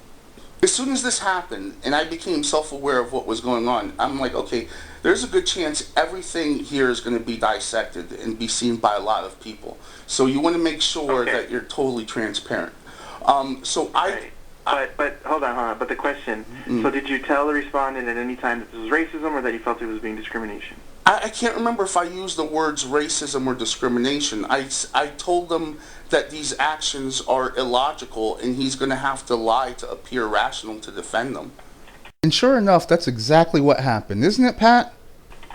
Because to me, that's the way racism computed at first. It's just totally illogical action. Like, if I'm a property management company and I have a family of renters that have 10 years of perfect rental history with 3 legitimate professional management companies all willing to vouch for them, and I have a house to rent, and the rental cost that I'm charging to rent the house is less than what the client has been shown to be able to pay for the past 5 years. Actually, less than what the client has been able to show to pay for the past 10 years. There's no reason why I wouldn't accept the client, especially seeing that the client met all the criteria I had listed on the website. So the only way you could have rejected the person is by racism. When you cross out everything else, racism is the only thing that's left. That's it. Just to get straight, so how do you know this was discrimination based on your race? Or was it just because it couldn't possibly be anything else? It was a series of things. Number one, it couldn't possibly be anything else. When looking at everything rationally. Number two, the behavior changed once they found out I was Middle Eastern. Number three, they refused to follow the protocol that they listed on their website that they do follow for me. Number four, when I brought up this protocol, that's when I was terminated. So they start off with, number one, advertising that things are done within 72 hours. That's the standard that they're giving for everyone, that they have everything done within 72 hours. They don't meet this standard for me. That's the first violation. The second violation is when they're called out on why one standard of practice is acceptable and another is not, according to them verbally, but on the website they're saying it's acceptable. Then they turn on me and say, oh, it's me that appears dissatisfied, not, oh, you're right. We do list that we can check and verify references this way on our website, but I'm telling you something verbally, something different. Number three, oh, now I'm lying and telling you that I did follow the website protocol when I did not, and that shows directly on the email transcripts. That's not even questionable, because it clearly says, as clear as day, in one email transaction, I have to process all applicants the same way. And in the rejection, it clearly says, I made numerous attempts to call. So it's not just a lie. It's a clear lie in print form with a detailed timeline to show that it was a lie. So there are at least 5 rock-solid factors that show this to be racism. Right there, I just listed 5 rock-solid things. On his report, I gave no evidence. Lying sack of you-know-what. It's Rafael Colin, ladies and gentlemen. Your tax money is being paid for this. This corrupt dolt is what's protecting us. Okay. Mm-hmm. And so then the harm based on national origin, is that the same harm that was sort of like associated with your race as well? Right. The behavior changing, they refused to follow their own protocol. When you pointed it out, they refused to rent to you. Their verbal instructions were not the same as internet information. Then when you pointed that out, they lied to you about it. You're right. In print form. Okay. So it's important that you make sure that it's known that all this can be proved instantly.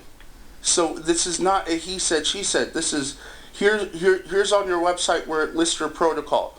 Here's me asking you why you're not following this protocol and if something should be changed. Here's you lying and saying you did follow the protocol. I mean, what more is there? I should air this entire pause. Because after I said what more is there, he just sat there. This is still him typing away in the background. Hasn't said one word after I said what more is there.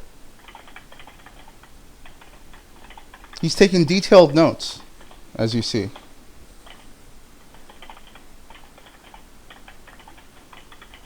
He still got me on hold. He never said hang on or anything. He just starts typing.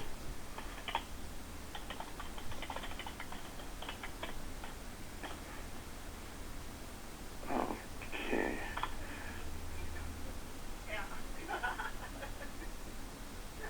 All right. You also mentioned that there was some discrimination based on your religion.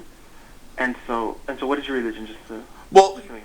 No, my name is a Middle Eastern name. It's a Muslim name. That's where the discrimination comes in. It's a clearly Middle Eastern Muslim name. The Muslim religion is also called Islam, right? It's also known as Islam. That's my name, so it'd be no different than an American. Me personally, I don't practice religion. I'm a scientist. I follow science. Okay. I have a Muslim name. It's a Muslim lineage, I guess you can say, in the same way a Jewish person would have a Jewish lineage. I'm educated to the point where I don't believe in mythology. This was a situation where I believe he thought I was a Muslim as well, and that's why they went all Fox News on me. Okay. Yeah, I mean, if you look at my picture, dude, I totally look like Bin Laden. I'm nothing like the way I look. That's why I've never experienced racism in real life up until this point, because when people see me, they instantly see my personality first, and I don't experience that. But this was the first situation where they saw me backwards, where they actually saw like my name in writing without seeing my personality. And usually it's the other way around, where things happen simultaneously, where they see my personality and they find out, hey, he's not like a crazy Arab terrorist or anything. But all they saw at first was my bearded up DMV photo and my, super crazy long Arab name, and they thought Fox News terrorist, and that's when they started playing these games. Okay. Yeah, I mean, you don't have to be of the religion, but it can be the perceived, them perceiving you as... Yeah, I mean, because religion is a belief. Like, right. I mean, even within Islam, there's countless sects of Islam. So you can say you're and with Christianity, there's really no such thing as a Christian or a Muslim. Christianity has almost 40,000 different denominations. So, yeah, these are just stereotypical terms, but if you look into them, they're all radically different from one another. Right. Yeah. Okay. So is the perception of the religion that they thought based? Okay. So, do you know if the respondent rents to other people of the Muslim faith? I looked at his Facebook page. Everyone is lily white that has anything to do with them. They're all about like white people and then Hispanic people to be used as like maintenance crew, and servers. That's how they see the world. Just so everyone knows, this is just my personal opinion of how they see the world. All right, and so the makeup of the people that they rent to, you don't know if they rent to people of the Muslim faith, people they perceive to be Muslim or not? No, they don't appear so. But I know that you're not supposed to talk to me about my conversations with lawyers, but I do want to say this. So one lawyer that I talked to wanted me to at least bring it up. So apparently Boli has this thing that they do where they test someone to see if they're racist or not. Like if they hear that someone might be racist, they might send like an undercover person in there that would fit that description to see if they experienced racism too. I don't think that's yeah, with the FHCO, like fair housing. Yeah, fair housing does that, and if we determine that a further investigation is needed, then we do on sites, but that's based on the determination of whether we think a further investigation is necessary. All right. Well, I wanted to tell you that I think this guy's going to be ready for that tactic. So you might want to try something else if you guys are going to try. What do you mean? What do you mean? Well, he knows now that he's being investigated for housing discrimination, and he knows that it's because of my ethnicity. So I'm sure that he's going to change his behavioral pattern at least until this investigation is done, or he may even try to enhance his behavioral pattern to find a Middle Eastern to do something extra nice for, so he can say, hey, look.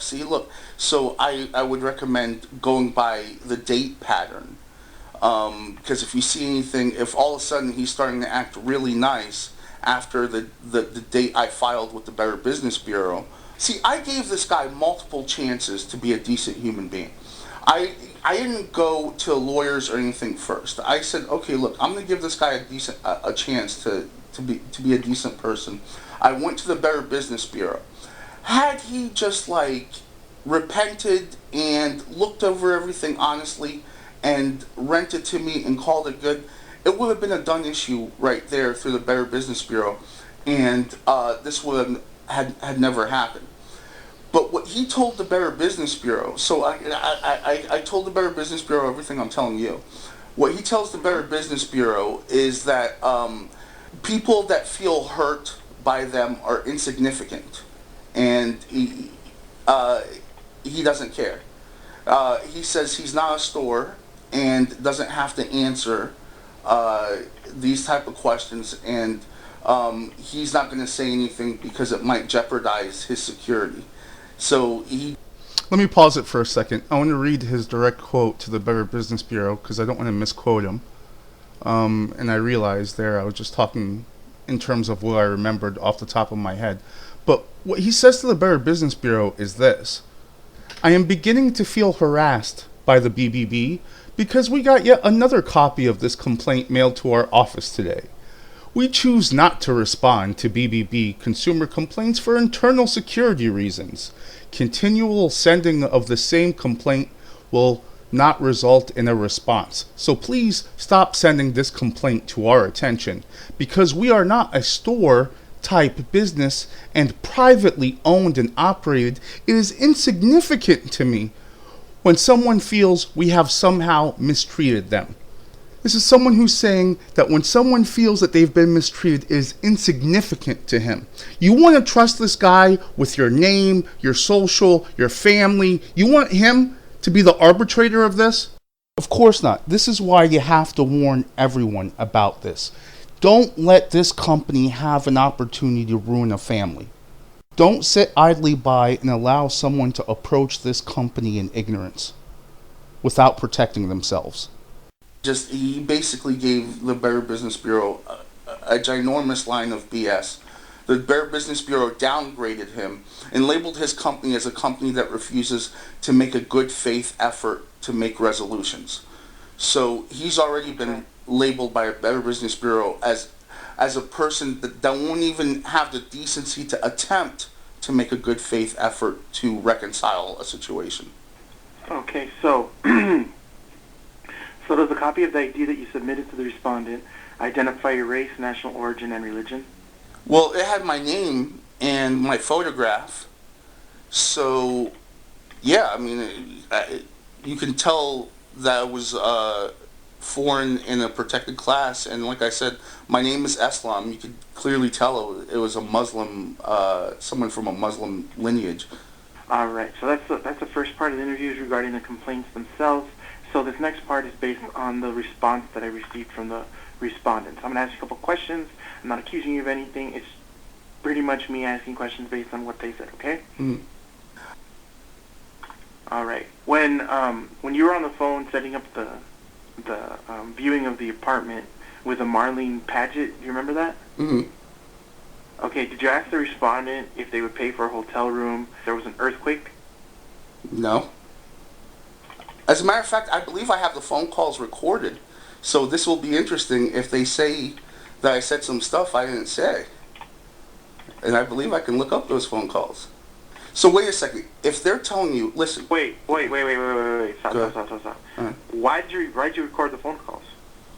I can answer that question. I record the phone calls in case I encounter a scumbag like you who lies. And I need to prove that someone's a lying scumbag, just like I'm proving right now that you're a lying scumbag. Isn't that right, Rafael? With them? Because I record every phone call that I'm going to look over a property. Why? Because you don't ever know what they could say.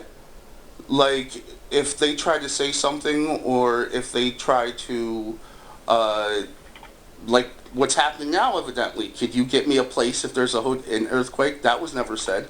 That's a blatant lie. That's so much of a lie, you can go right back to them and tell them you know they're lying, and they're going to look really stupid and not have anything back to say to you. That's how blatant of a lie it is.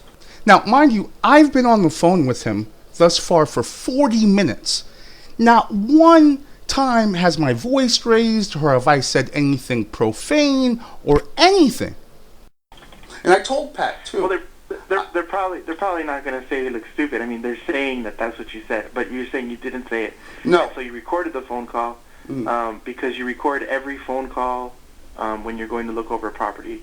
Right. Because you don't know what people are going to say. Every phone call that has to do with a business transaction, I'm going to record. Okay. Do you remember telling Marlene Paget that, or asking her, what if a tree fell on the property that you were trying to tour? Did you ever ask her about that? No. Like I said, I'm fairly sure I could probably look up these calls. But yeah, the only thing I ever asked Marlene, our conversations were really short, because it was basically, is this ready? Okay, hold on, let me call Melinda, make sure she can meet up with you, and can I sign a 2-year lease? Look at the degree that Northwest Pacific Property Management will lie. This isn't just a lie. They created an entire story of nonsense. It's not even a good lie. It's a stupid lie. Why would anyone say, oh, in the event of an earthquake, give me a hotel? Are you stupid? Don't answer that, because I already know. Now, mind you, it's been 40 minutes I've been listening to this nonsense. I haven't even said the word bullshit or raised my voice. I'm sitting there being subjected to lie after lie about me, lie after lie that I can prove. And after 40 minutes, I finally say, this is bullshit. That was it. There was never any, is there an earthquake, if that happens? No, all that is pure bullshit on their part. And you can tell them that you know it's bullcrap because I recorded the conversations. And I told Pat too, I made it very clear. I said, the only way you can even remotely sound rational is to lie. And sure enough, here comes the lie. Did you ever offer to pay a year's rent up front? Yes. Who'd you make that offer to, and when did you say that? I made it over the phone. I said, if you can do a 2-year lease, I'll pay a year up front. To Marlene, the person that was showing the apartment? When I first talked to her. I talked to Marlene to set up an interview. So I said, can you do a 2-year lease? She said yes. I said, if you can do a 2-year lease, I'll pay a year up front as motivation for her to do a 2-year lease. But yeah, this earthquake talk is super bullshit. Like, that is just pure, she's lying to your face. Bullshit. Yeah. Okay, so it's not just bullshit, it's super bullshit. It's super bullshit to your face. Alright, okay, so you didn't say that. Alright. Okay. So did you see his reaction? He laughed. He repeated the word. But is he labeling himself as someone that used profanity throughout the conversation? No, because that was the only word that was said that was even remotely profane. And now you know that Rafael Colin is a corrupt liar, and now you know that you shouldn't trust Northwest Pacific Property Management in Salem, Oregon with anything. Let me loop this for a while. Listen to Rafael Colin. Okay, so it's not just bullshit, it's super bullshit. Okay, so it's not just bullshit, it's super bullshit. Okay, so it's not just bullshit, it's super bullshit. Okay, so it's not just bullshit, it's super bullshit. I'm sorry, Rafael, how is it? Okay, so it's not just bullshit, it's super bullshit. Rafael, tell me, how was your report? Were you honest when you were writing your report? Okay, so it's not just bullshit, it's super bullshit. Management companies. Then that's how she identified the previous management companies as being JPM Real Estate and Greentown Real Estate. And on the 15th, she submitted the rental questionnaire to JPM and received a written response on the 16th. Also on the 15th, they sent a rental history to Greentown Real Estate at an updated fax number provided by the complainant. So that's on the 15th. They gave the fax to Greentown. Right, so if I'm updating the fax number, how am I not giving them the information for the other landlord companies? No, right. But that's the thing. That they say that they found the rental company. Okay, so how are they giving me this information? Here's how you know they're lying. They're claiming that I gave them partial information. They're claiming that I gave them 1/3 of what they need, right? Then they, on their own, looked up the other 2/3 of the full one whole of information that they need. That's correct? Okay, I just wanted you to take a note of something. You see how Rafael Colin is purposely playing stupid here? He knows I got them. Basically what's going on is they said that they had to check with my old apartment manager to see who managed the properties before them. But they wouldn't have known that anyone managed these properties had I not brought it up first. They're trying to say I didn't bring it up, and the reason there was a delay is because Erica had to do independent research. I spoke about this earlier in the show.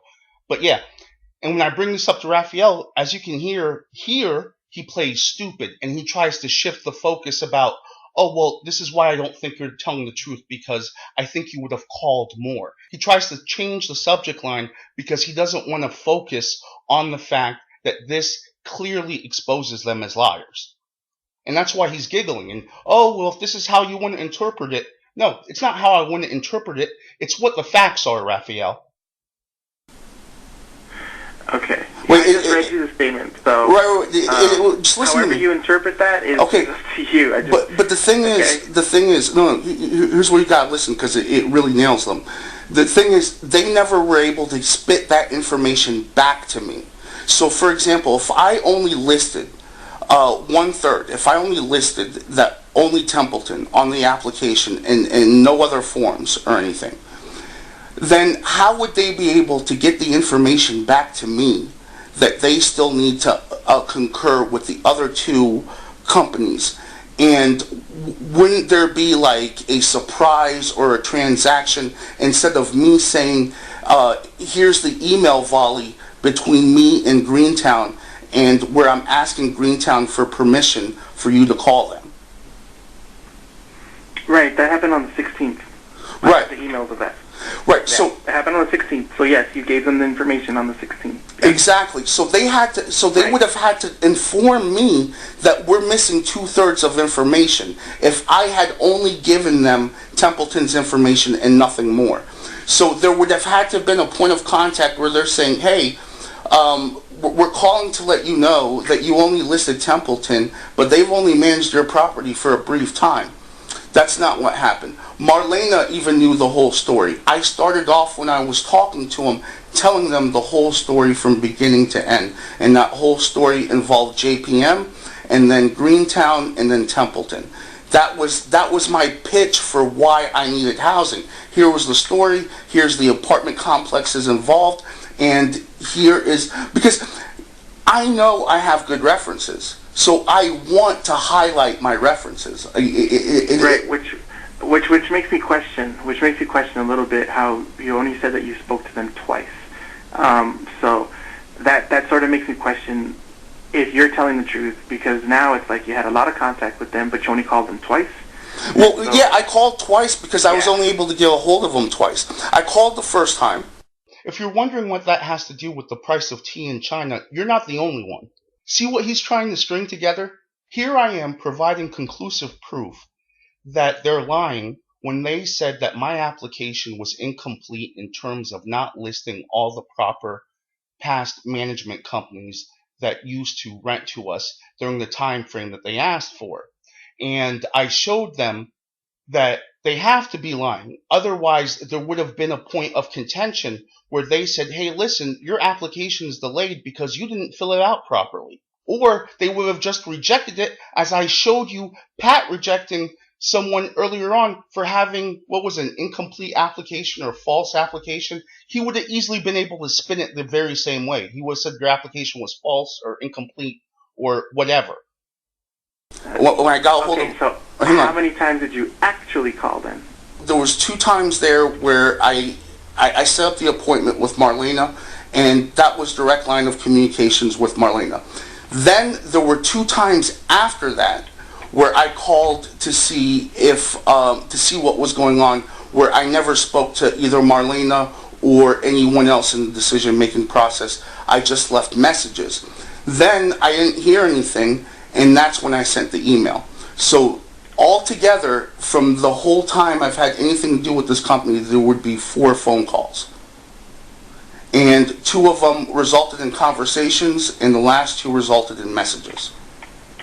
Okay, when you say you did not speak with anyone with decision-making influence, did you speak to people, or are you just saying like you left a voicemail? I spoke to people. But they okay, so you did speak to people. Okay. Right, but they said they were just message takers. They weren't they didn't identify themselves as being influential. So I left a message. I called. I let them know that I'm seeing what the status is of my application, and if someone can give me a call back. Because they knew I'm on a time crunch. They know that I'm dealing with 30 days and my rent increases. So I got 30 days to be out of there. So, yeah, I called twice at the end. I didn't speak to anyone that can do anything but take a message for me, and no one called back, so that's when I sent the email. Because you gotta understand the way this looks like from my position. From my position, I'm a shoo-in. There's no reason why this isn't a done deal overnight. Like, I have the references, I have the history, everything. Mm-hmm. Okay. Okay.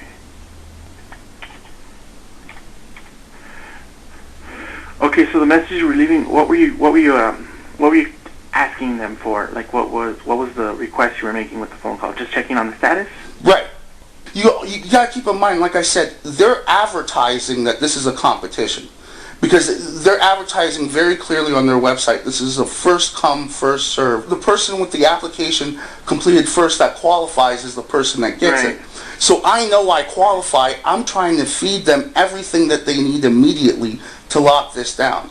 So I'm not even... I am going... So when you were calling in... Mm-hmm. Right, I'm sorry. When you were calling in and checking on the status to see if there was anything else they needed, what were you told?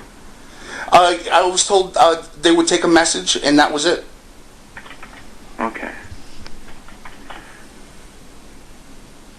All right. Yeah, that's got to be a little frustrating. You're trying to get... Yeah, you notice here he tries to act like he's my friend. Oh, that's got to be real frustrating. Not as frustrating as you trying to screw me over afterwards. I mean, that's the thing. It's like, okay, I'm looking at this from a business point of view.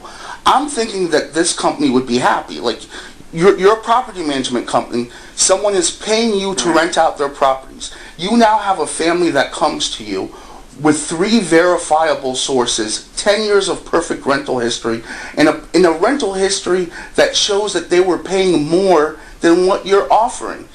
And they're willing to sign a long-term commitment. So, have you ever heard of Optum's Razor?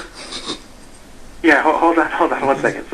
So when you called them the second group of times and actually spoke to someone of influence, what did you ask? No, I never spoke to... I never spoke to someone of influence over the phone. So I called twice, and they said someone would call me back. They never did. And after that, everything else was done by email. You notice he keeps trying to ask me the same question again over and over, just in different ways, because he wants me to slip up, or he wants me to say something that he can spin. He's dying for me to give him something to work with, in my opinion. So with Marlene, so the only thing that was done over the phone was the setup with Marlena and the confirmation with Marlena. So I called Marlena, I set up the appointment, I called Marlena back to verify that yes, she'll be there at the specific time. Okay. And that was it. And then afterwards, I called back twice, didn't talk to anyone who was helpful, just took messages. And then after that, that's when everything became done through email. Okay. All right, 1 second. Let me go through my notes again. They provided statements from the employees that worked in the office, so I'm just going to read a little bit out of those. 1 second.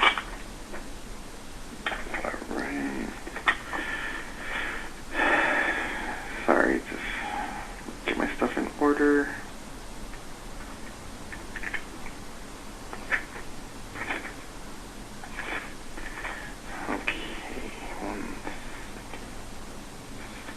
Okay, so I have a declaration from a Marlene Padgett.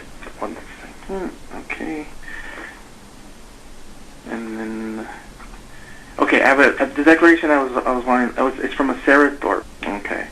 Okay, she is the office receptionist at the respondent, and she says that while he seemed nice and polite through his email exchanges with other members of Northwest Pacific Property Management, he was a completely different person over the phone. He called the office multiple times a day, or until applications were submitted to check on their status. He became very angry when I and other staff told him we were still processing applications and would contact him with a determination or with any updates. That's a lie. That never happened. That's a lie. That never happened. And I may be able to prove that that's a lie. What? Stop. He said that I and other staff listened to his advice. He says, in conversation, he insisted that I and other staff listened to his advice on how he believed the application should be handled. I simply could not understand why Mr. El-Manawi had such trouble comprehending that respondent required the same rental references and screening procedure to be used for all prospective tenants, and could not alter this application process for him. I was upset by the phone calls with Mr. El-Manawi and informed respondent, office manager Erica, of the same. I wonder how all this was set up. Like, I wonder how Pat approached them, or they approached Pat, or how the inner workings of everything goes on. Because I know they practice nepotism over there. So I don't know how the whole structure works, but clearly they're willing to lie to protect one another. Fortunately, I'm able to prove that they're liars. Okay, that's from the receptionist, okay? Alright, that's a lie. So it's all a lie. All a lie. And I might be able to prove it because I may have... I don't know if I taped those calls because they were so short. Like, they were literally 30-second calls, and there were only 2 of them. That's an absolute lie. I never had any type of detailed conversation like that over the phone. Everything over the phone was all, aside from the talks with Marlena that I told you about, where everything is Marlena or Erica available? No. Okay, this is Aslam. I'm just calling about my application. Can you have them give me a call back? That was it. So they are blatantly lying to you at this point. They are absolutely lying to you. Okay. Yeah, because these are all sworn statements that are given by the employees. They are lies. And I'm going to see if I can look it up and prove it, because I may have taped that. And if I do, she's screwed. Okay, I'm pausing the tape now. It's me. We're live. Or, Luckily, I did tape that, as you guys heard earlier on. And as you also heard Rafael just now saying that these are sworn statements. So technically, I shouldn't even need to do any more. I proved that Northwest Pacific Property Management held me to a different standard than they did any other applicant. I proved that they lied about me. And I proved that Rafael Colin did not tell the truth about what actually transpired. But yeah, my demeanor never changed over the phone. That is an absolute. I mean, think about it. You're approaching someone for housing, right? Naturally, whenever you interact with someone, you're gonna be defaultly pleasant. No, you can't get through life just being like disrespectful or like a brute and expect people to do anything for you. So yeah, it's like, dude, I'm a professional. I've had 4 different property management companies in my life. All of them have wonderful things to say about me. I'm not going to call someone and be like, "Hey, I got some advice for you, buddy." So all right. So here's the declaration from Miss Marlene Paget. Okay, she states that after emailed the office repeatedly, I spoke with Mr. over the phone several times about the Pacific Property Management required rental references to be confirmed by previous landlords in writing. Mr. M argued with me about this policy and did not understand why such written confirmation was mandatory. Lie. In fact, he was extremely argumentative during almost all of our phone calls. He was rude and angry toward me and other staff. The decision to not continue process was based solely on their behavior and not their color, national origin, or religion. Okay, that's a lie, and I can prove that that's a lie because I'm pretty sure I have all the conversations with Marlena recorded. So, yeah, there were 2 conversations. I mean, this is such absurdness. Who's gonna behave that way? And on top of that, say that was my personality. Who's going to do a favor for someone with that personality? You think I'm going to be able to dig up 3 property management companies from my past and be like, "Hey, come here and talk to these people and do all this for me because I treated you so horribly. Now you should do something nice for me." No, the real world doesn't work that way, and the story is clearly fabricated. And I'm gonna, when I get off the phone with you, when I get off the phone with you, I'm gonna have lunch. But then I'm gonna look up and see if I can find all the conversations I had with Marlena and the receptionist. Okay. But yeah. Okay. If you just tell her you know the truth, and there was a lot of things that were recorded that they didn't know were, their demeanor is going to completely change. All they need to know is like a sliver of indication that you can see through their bullshit, and they'll completely change. How great is it that I had every single call with Marlena recorded? Because now you can see for yourself how they set me up, you can see for yourself how they lied about me, and when you see these other people online complaining about how they were set up, complaining about friends telling them that Northwest Pacific Property Management will intentionally manufacture the appearance of damage to increase your security deposit. Now you can see these comments in a new light because you know their mentality. You know what type of people they are. So she's saying I called several times. In the email exchange, the rejection email, she said that this is the 3rd call that I'm aware of. So, yeah, this is the 3rd attempt. So, yeah, there was 2 calls and then that 1 email. And hold on one second. I just got to turn on the power switch because, like I said, the whole thing is you're on a time crunch. So, I'm thinking they want to rent this property. They are eager to rent this property. I called. I didn't hear anything back. I'm expecting that someone would call me back that same day to tell me something. Okay. So, when I didn't hear anything back, I called again to see if they were getting the messages, and still no response back. And that's when I sent the email. This is what's odd to me. Okay. You would think that if someone has a place to rent, they're going to meet you at least halfway, if not 80%, to make sure you got everything. I mean, if I'm selling cars and you come to me and you want to buy a car, I'm going to help you make sure you have everything in order that you need to buy a car from me once you've presented yourself as a person who can comfortably pay off your car. Okay, so they stated that they did receive, that you did at one point give them a reference letter from Greenwood Real Estate. So did you or someone besides Greenwood Real Estate write the reference letter that you tried to submit to respondent? Remember I told you I sent the email volley back and forth between me and Greentown where I was asking for permission originally to use them as a reference? Okay. Okay, so who wrote the letter then? Who wrote the reference letter? That was Greentown. Greentown wrote that reference letter. Yeah, but basically what happened there, So I emailed Greentown. I said, listen, I know it's been a while since you guys managed my property, but here's what's going on. Can I have a letter of reference?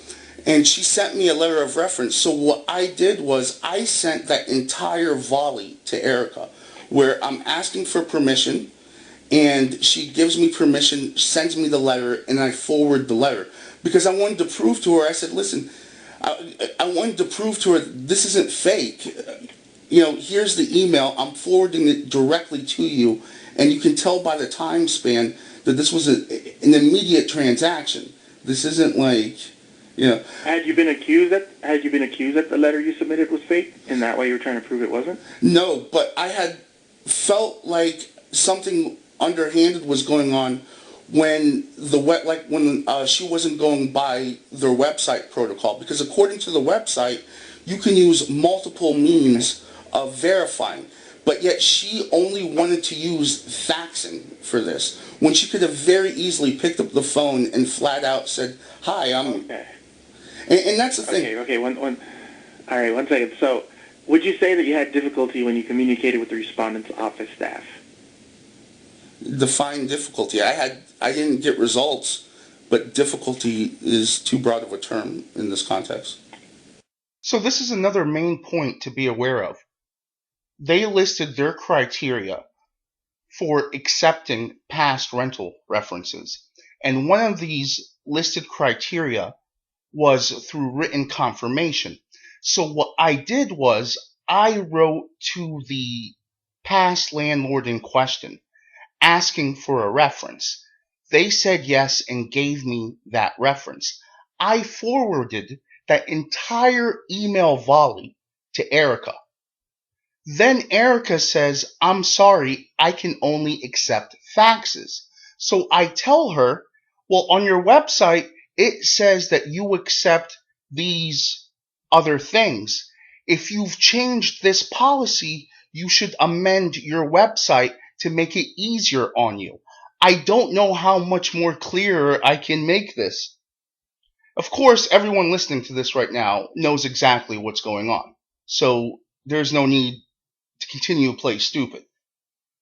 So then, after Erica rejects me, she claims that she did try the other means that were listed on the website for confirming past rental history. So you can see it right there, two separate things. You should be looking at it at your screen. The hypocrisy, a complete contradiction right there on your screen. But apparently, I guess Rafael can't pick up on this. It's way too much for him. Okay. Would you say you were upset with them? No, I conducted myself totally professionally. Like I said, I'm pretty sure I can look up those calls, and I probably have them recorded too. But yeah, dude, I'm not going to conduct myself in a unpleasant manner and then make a whole big to-do when someone doesn't want to have anything to do with me.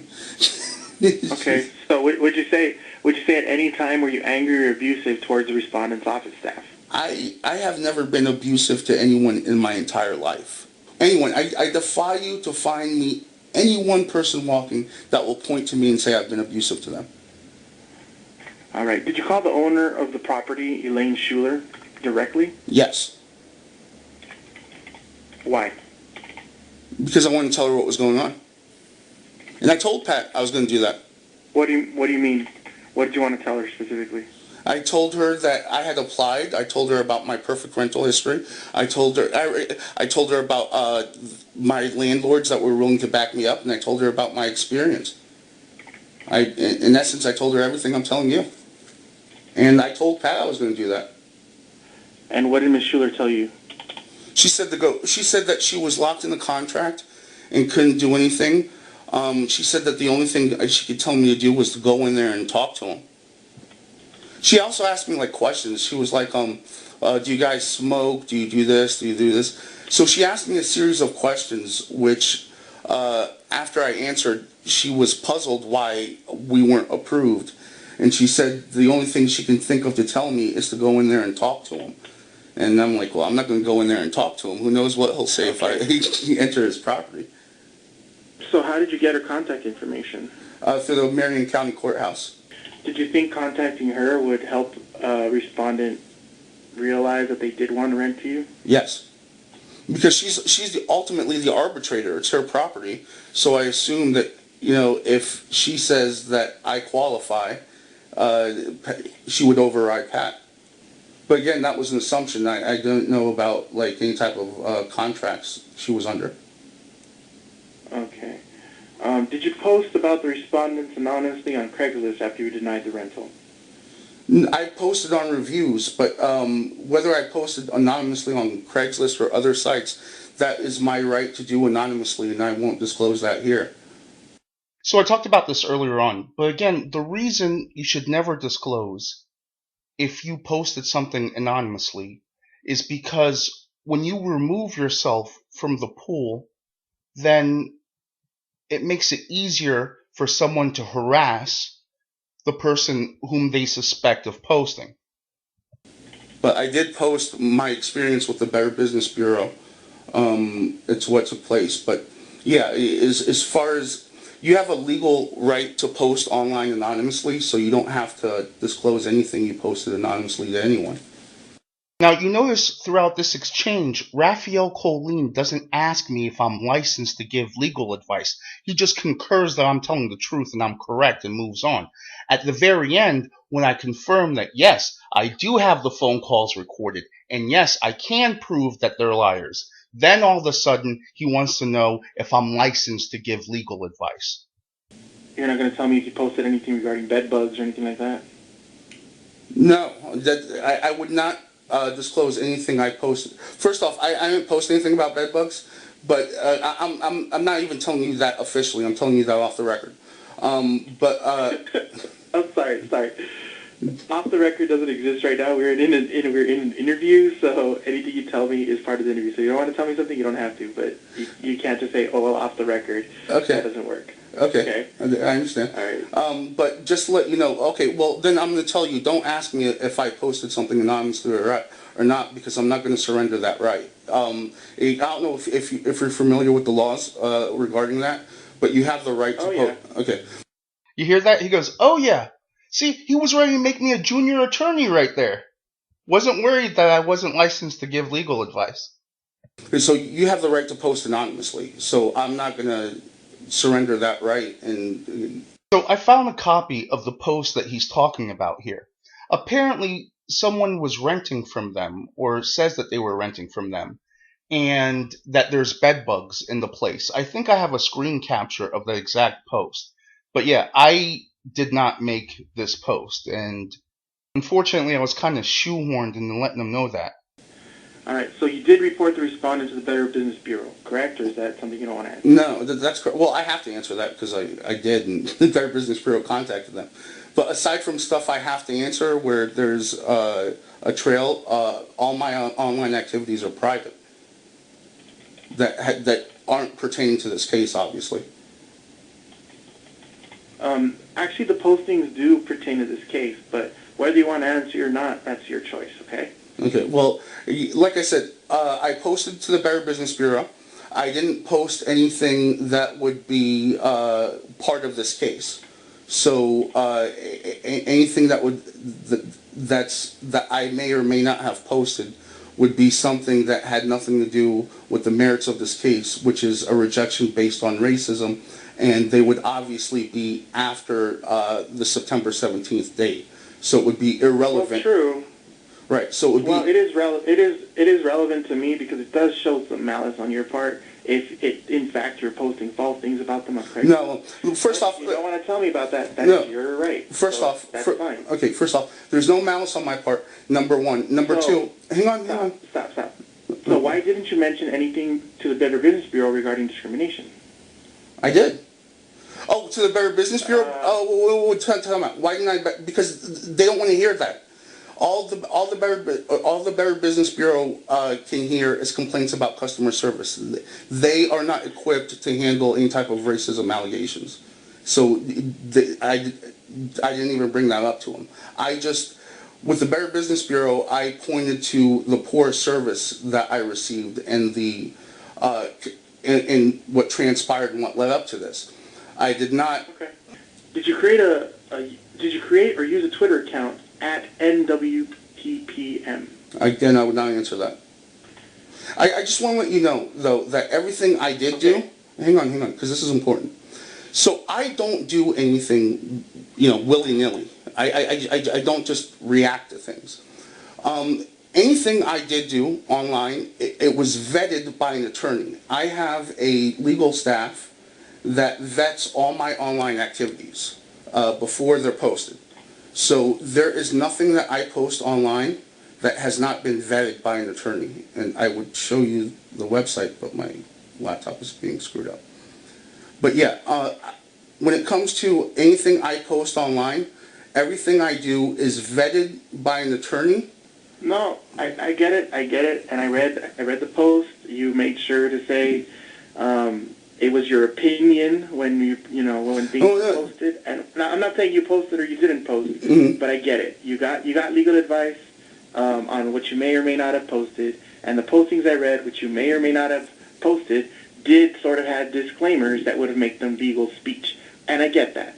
But I'm not asking about that, and so I don't need to hear what your attorneys told you. Okay? I just wanted to know. If you don't want to tell me, you don't have to.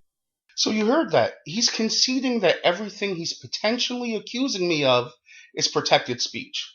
But yet, he's investigating it for malice. But yet, it's protected speech and is perfectly fine. You see the hypocrisy. You see he's clearly looking for anything to dig up. He's looking for any type of red herring that he can throw out there. To the point where he's conveying gibberish. His reply is gibberish, even though every word that's coming out of his mouth is an actual word.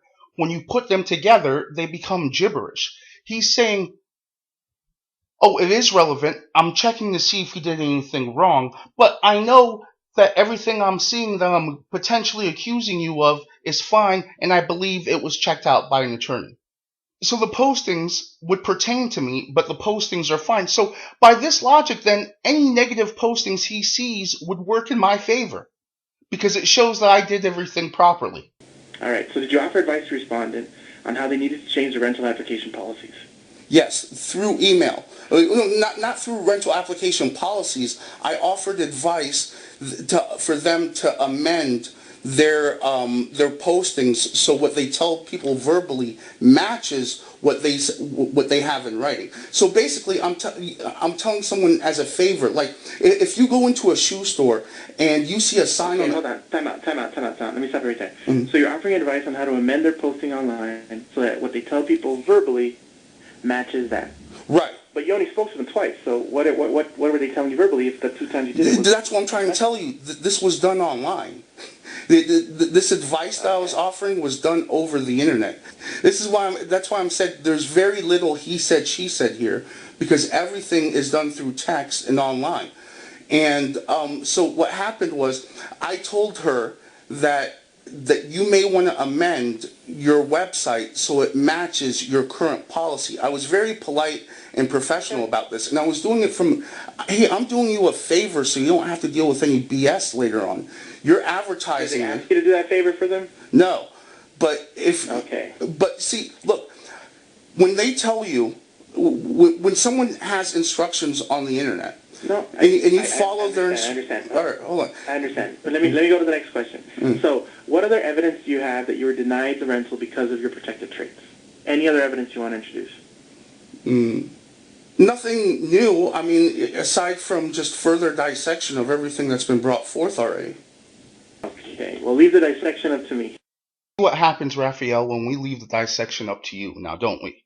Okay. So is there anything that I might not have asked you about or anything that you would like to add to the record at this time? Or is it just a dissection of what you already told me? Because I guess this is the angle that they're going to play now is the fact that I was belligerent over the phone and I came in there and like, hey, you guys need to change this, and that. No. What happened was that you need to change this only was brought up once in an email exchange.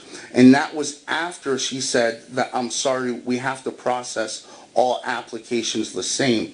And then that's when I told her, I said, well, on your website, it says that you can confirm either verbally or through many other means. So if your policy has changed, it wasn't even done from an aggressive point of view. It's, hey, obviously you've changed your policy because you're telling me something different now, right? So why don't you, so you should change it on your website to save you the trouble of having someone who's ill-prepared. Because according to their website, I was fully prepared because I had met all the criteria listed. And if they were following exclusively what they said they were going to follow on their website, there wouldn't have been any type of controversy when it came to confirmation. The only reason there was controversy in the first place is because they went and did something different than what they were advertising and writing. And had they put that method on their website, I would have been able to accommodate that, and then there would have still been never any question. Okay, but after you were told that this is just the way it has to be, did you want an exception to the rule about how the usual method? No, I didn't. Like I said, I didn't do anything that anyone would perceive as disrespectful. And that's why I told Pat, you're going to have to lie to make yourself seem rational. Because otherwise, your actions don't seem... You need me as a catalyst to do something bad. Because if I don't do something bad, then it's clear you're a racist. And so... No, that's not... Again, that's not how it works.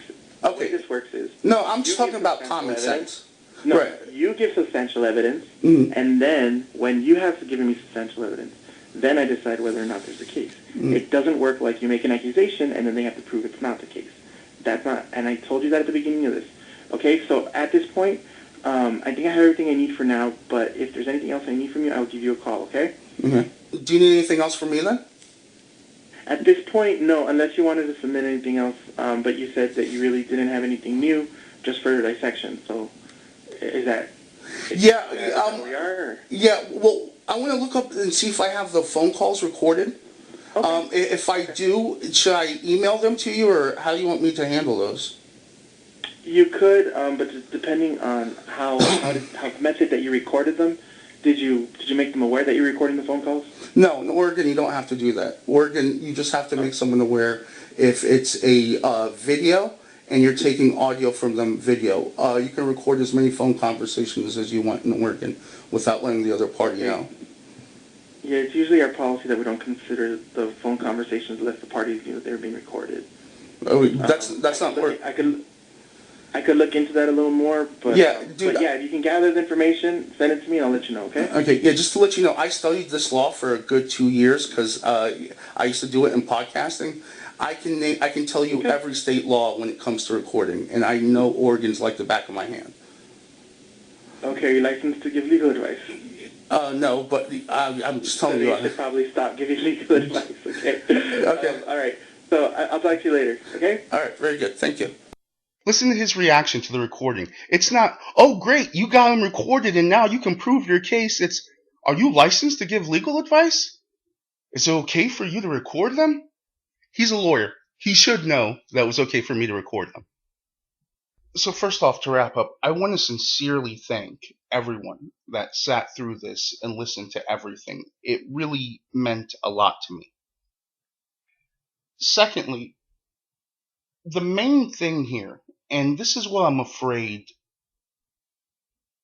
will be lost in all this, is the focus on the families, because I don't know how many families have been ruined by Northwest Pacific Property Management, and I don't know how many lives have been ruined by Rafael Colin of the Bureau of Labor and Industries. But I want you to think about the fact that my family could have easily been screwed over by these people had I not recorded everything. And to imagine, there could be children sleeping in shelters right now because of nonsense like this. Legitimately. I know there are mothers that are trembling right now in fear. I've talked to them because of this company. I said I would tell you what victory looks like to me in the beginning of this broadcast.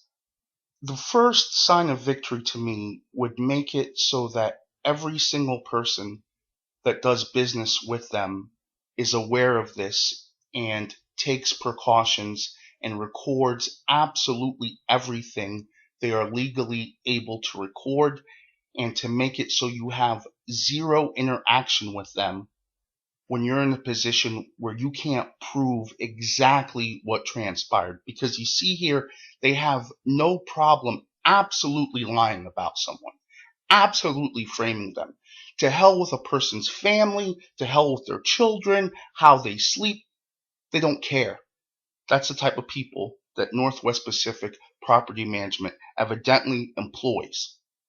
And that is the type of business they do, to the best of my understanding. There'll be a whole bunch of links below this video. You can also follow Pop News Mix on Twitter. There's an LLC set up that's probably going to sell a bunch of overpriced stuff to help with my girls' education. If you could check it out and see if maybe consider buying something, that would be cool. And if you want to become one of the 60 that helps a family that was victimized by Northwest Pacific Property Management buy out a home, by all means, get in contact with me. Yeah, you give out an interest-free loan for $500 to $1,000. You get your money back, and you help a family get a home. You can reach me at popnewsmix@gmail.com. Again, you can go to the Twitter feed, and there'll be a way of contacting me there. Please follow my Twitter, subscribe to me, do all that stuff, share my stuff. I'm going to provide you with the most interesting radio there is. No one's going to do radio better than me. I promise you. And look, I may die during taping. And then how interesting would that be to listen to someone actually pass away on the air? So tune in. Tune in. If you're a lawyer, contact me, because I would love to sue Northwest Pacific Property Management. I would love to sue the Bureau of Labor and Industries. I would love to just go after Rafael Colin personally, Pat Gorham, the owner of Northwest Pacific Property Management, if I can. Definitely his staff. I want to see how to get his staff prosecuted. I'm going to be making a lot of calls, and they're going to be aired too. So just stay tuned.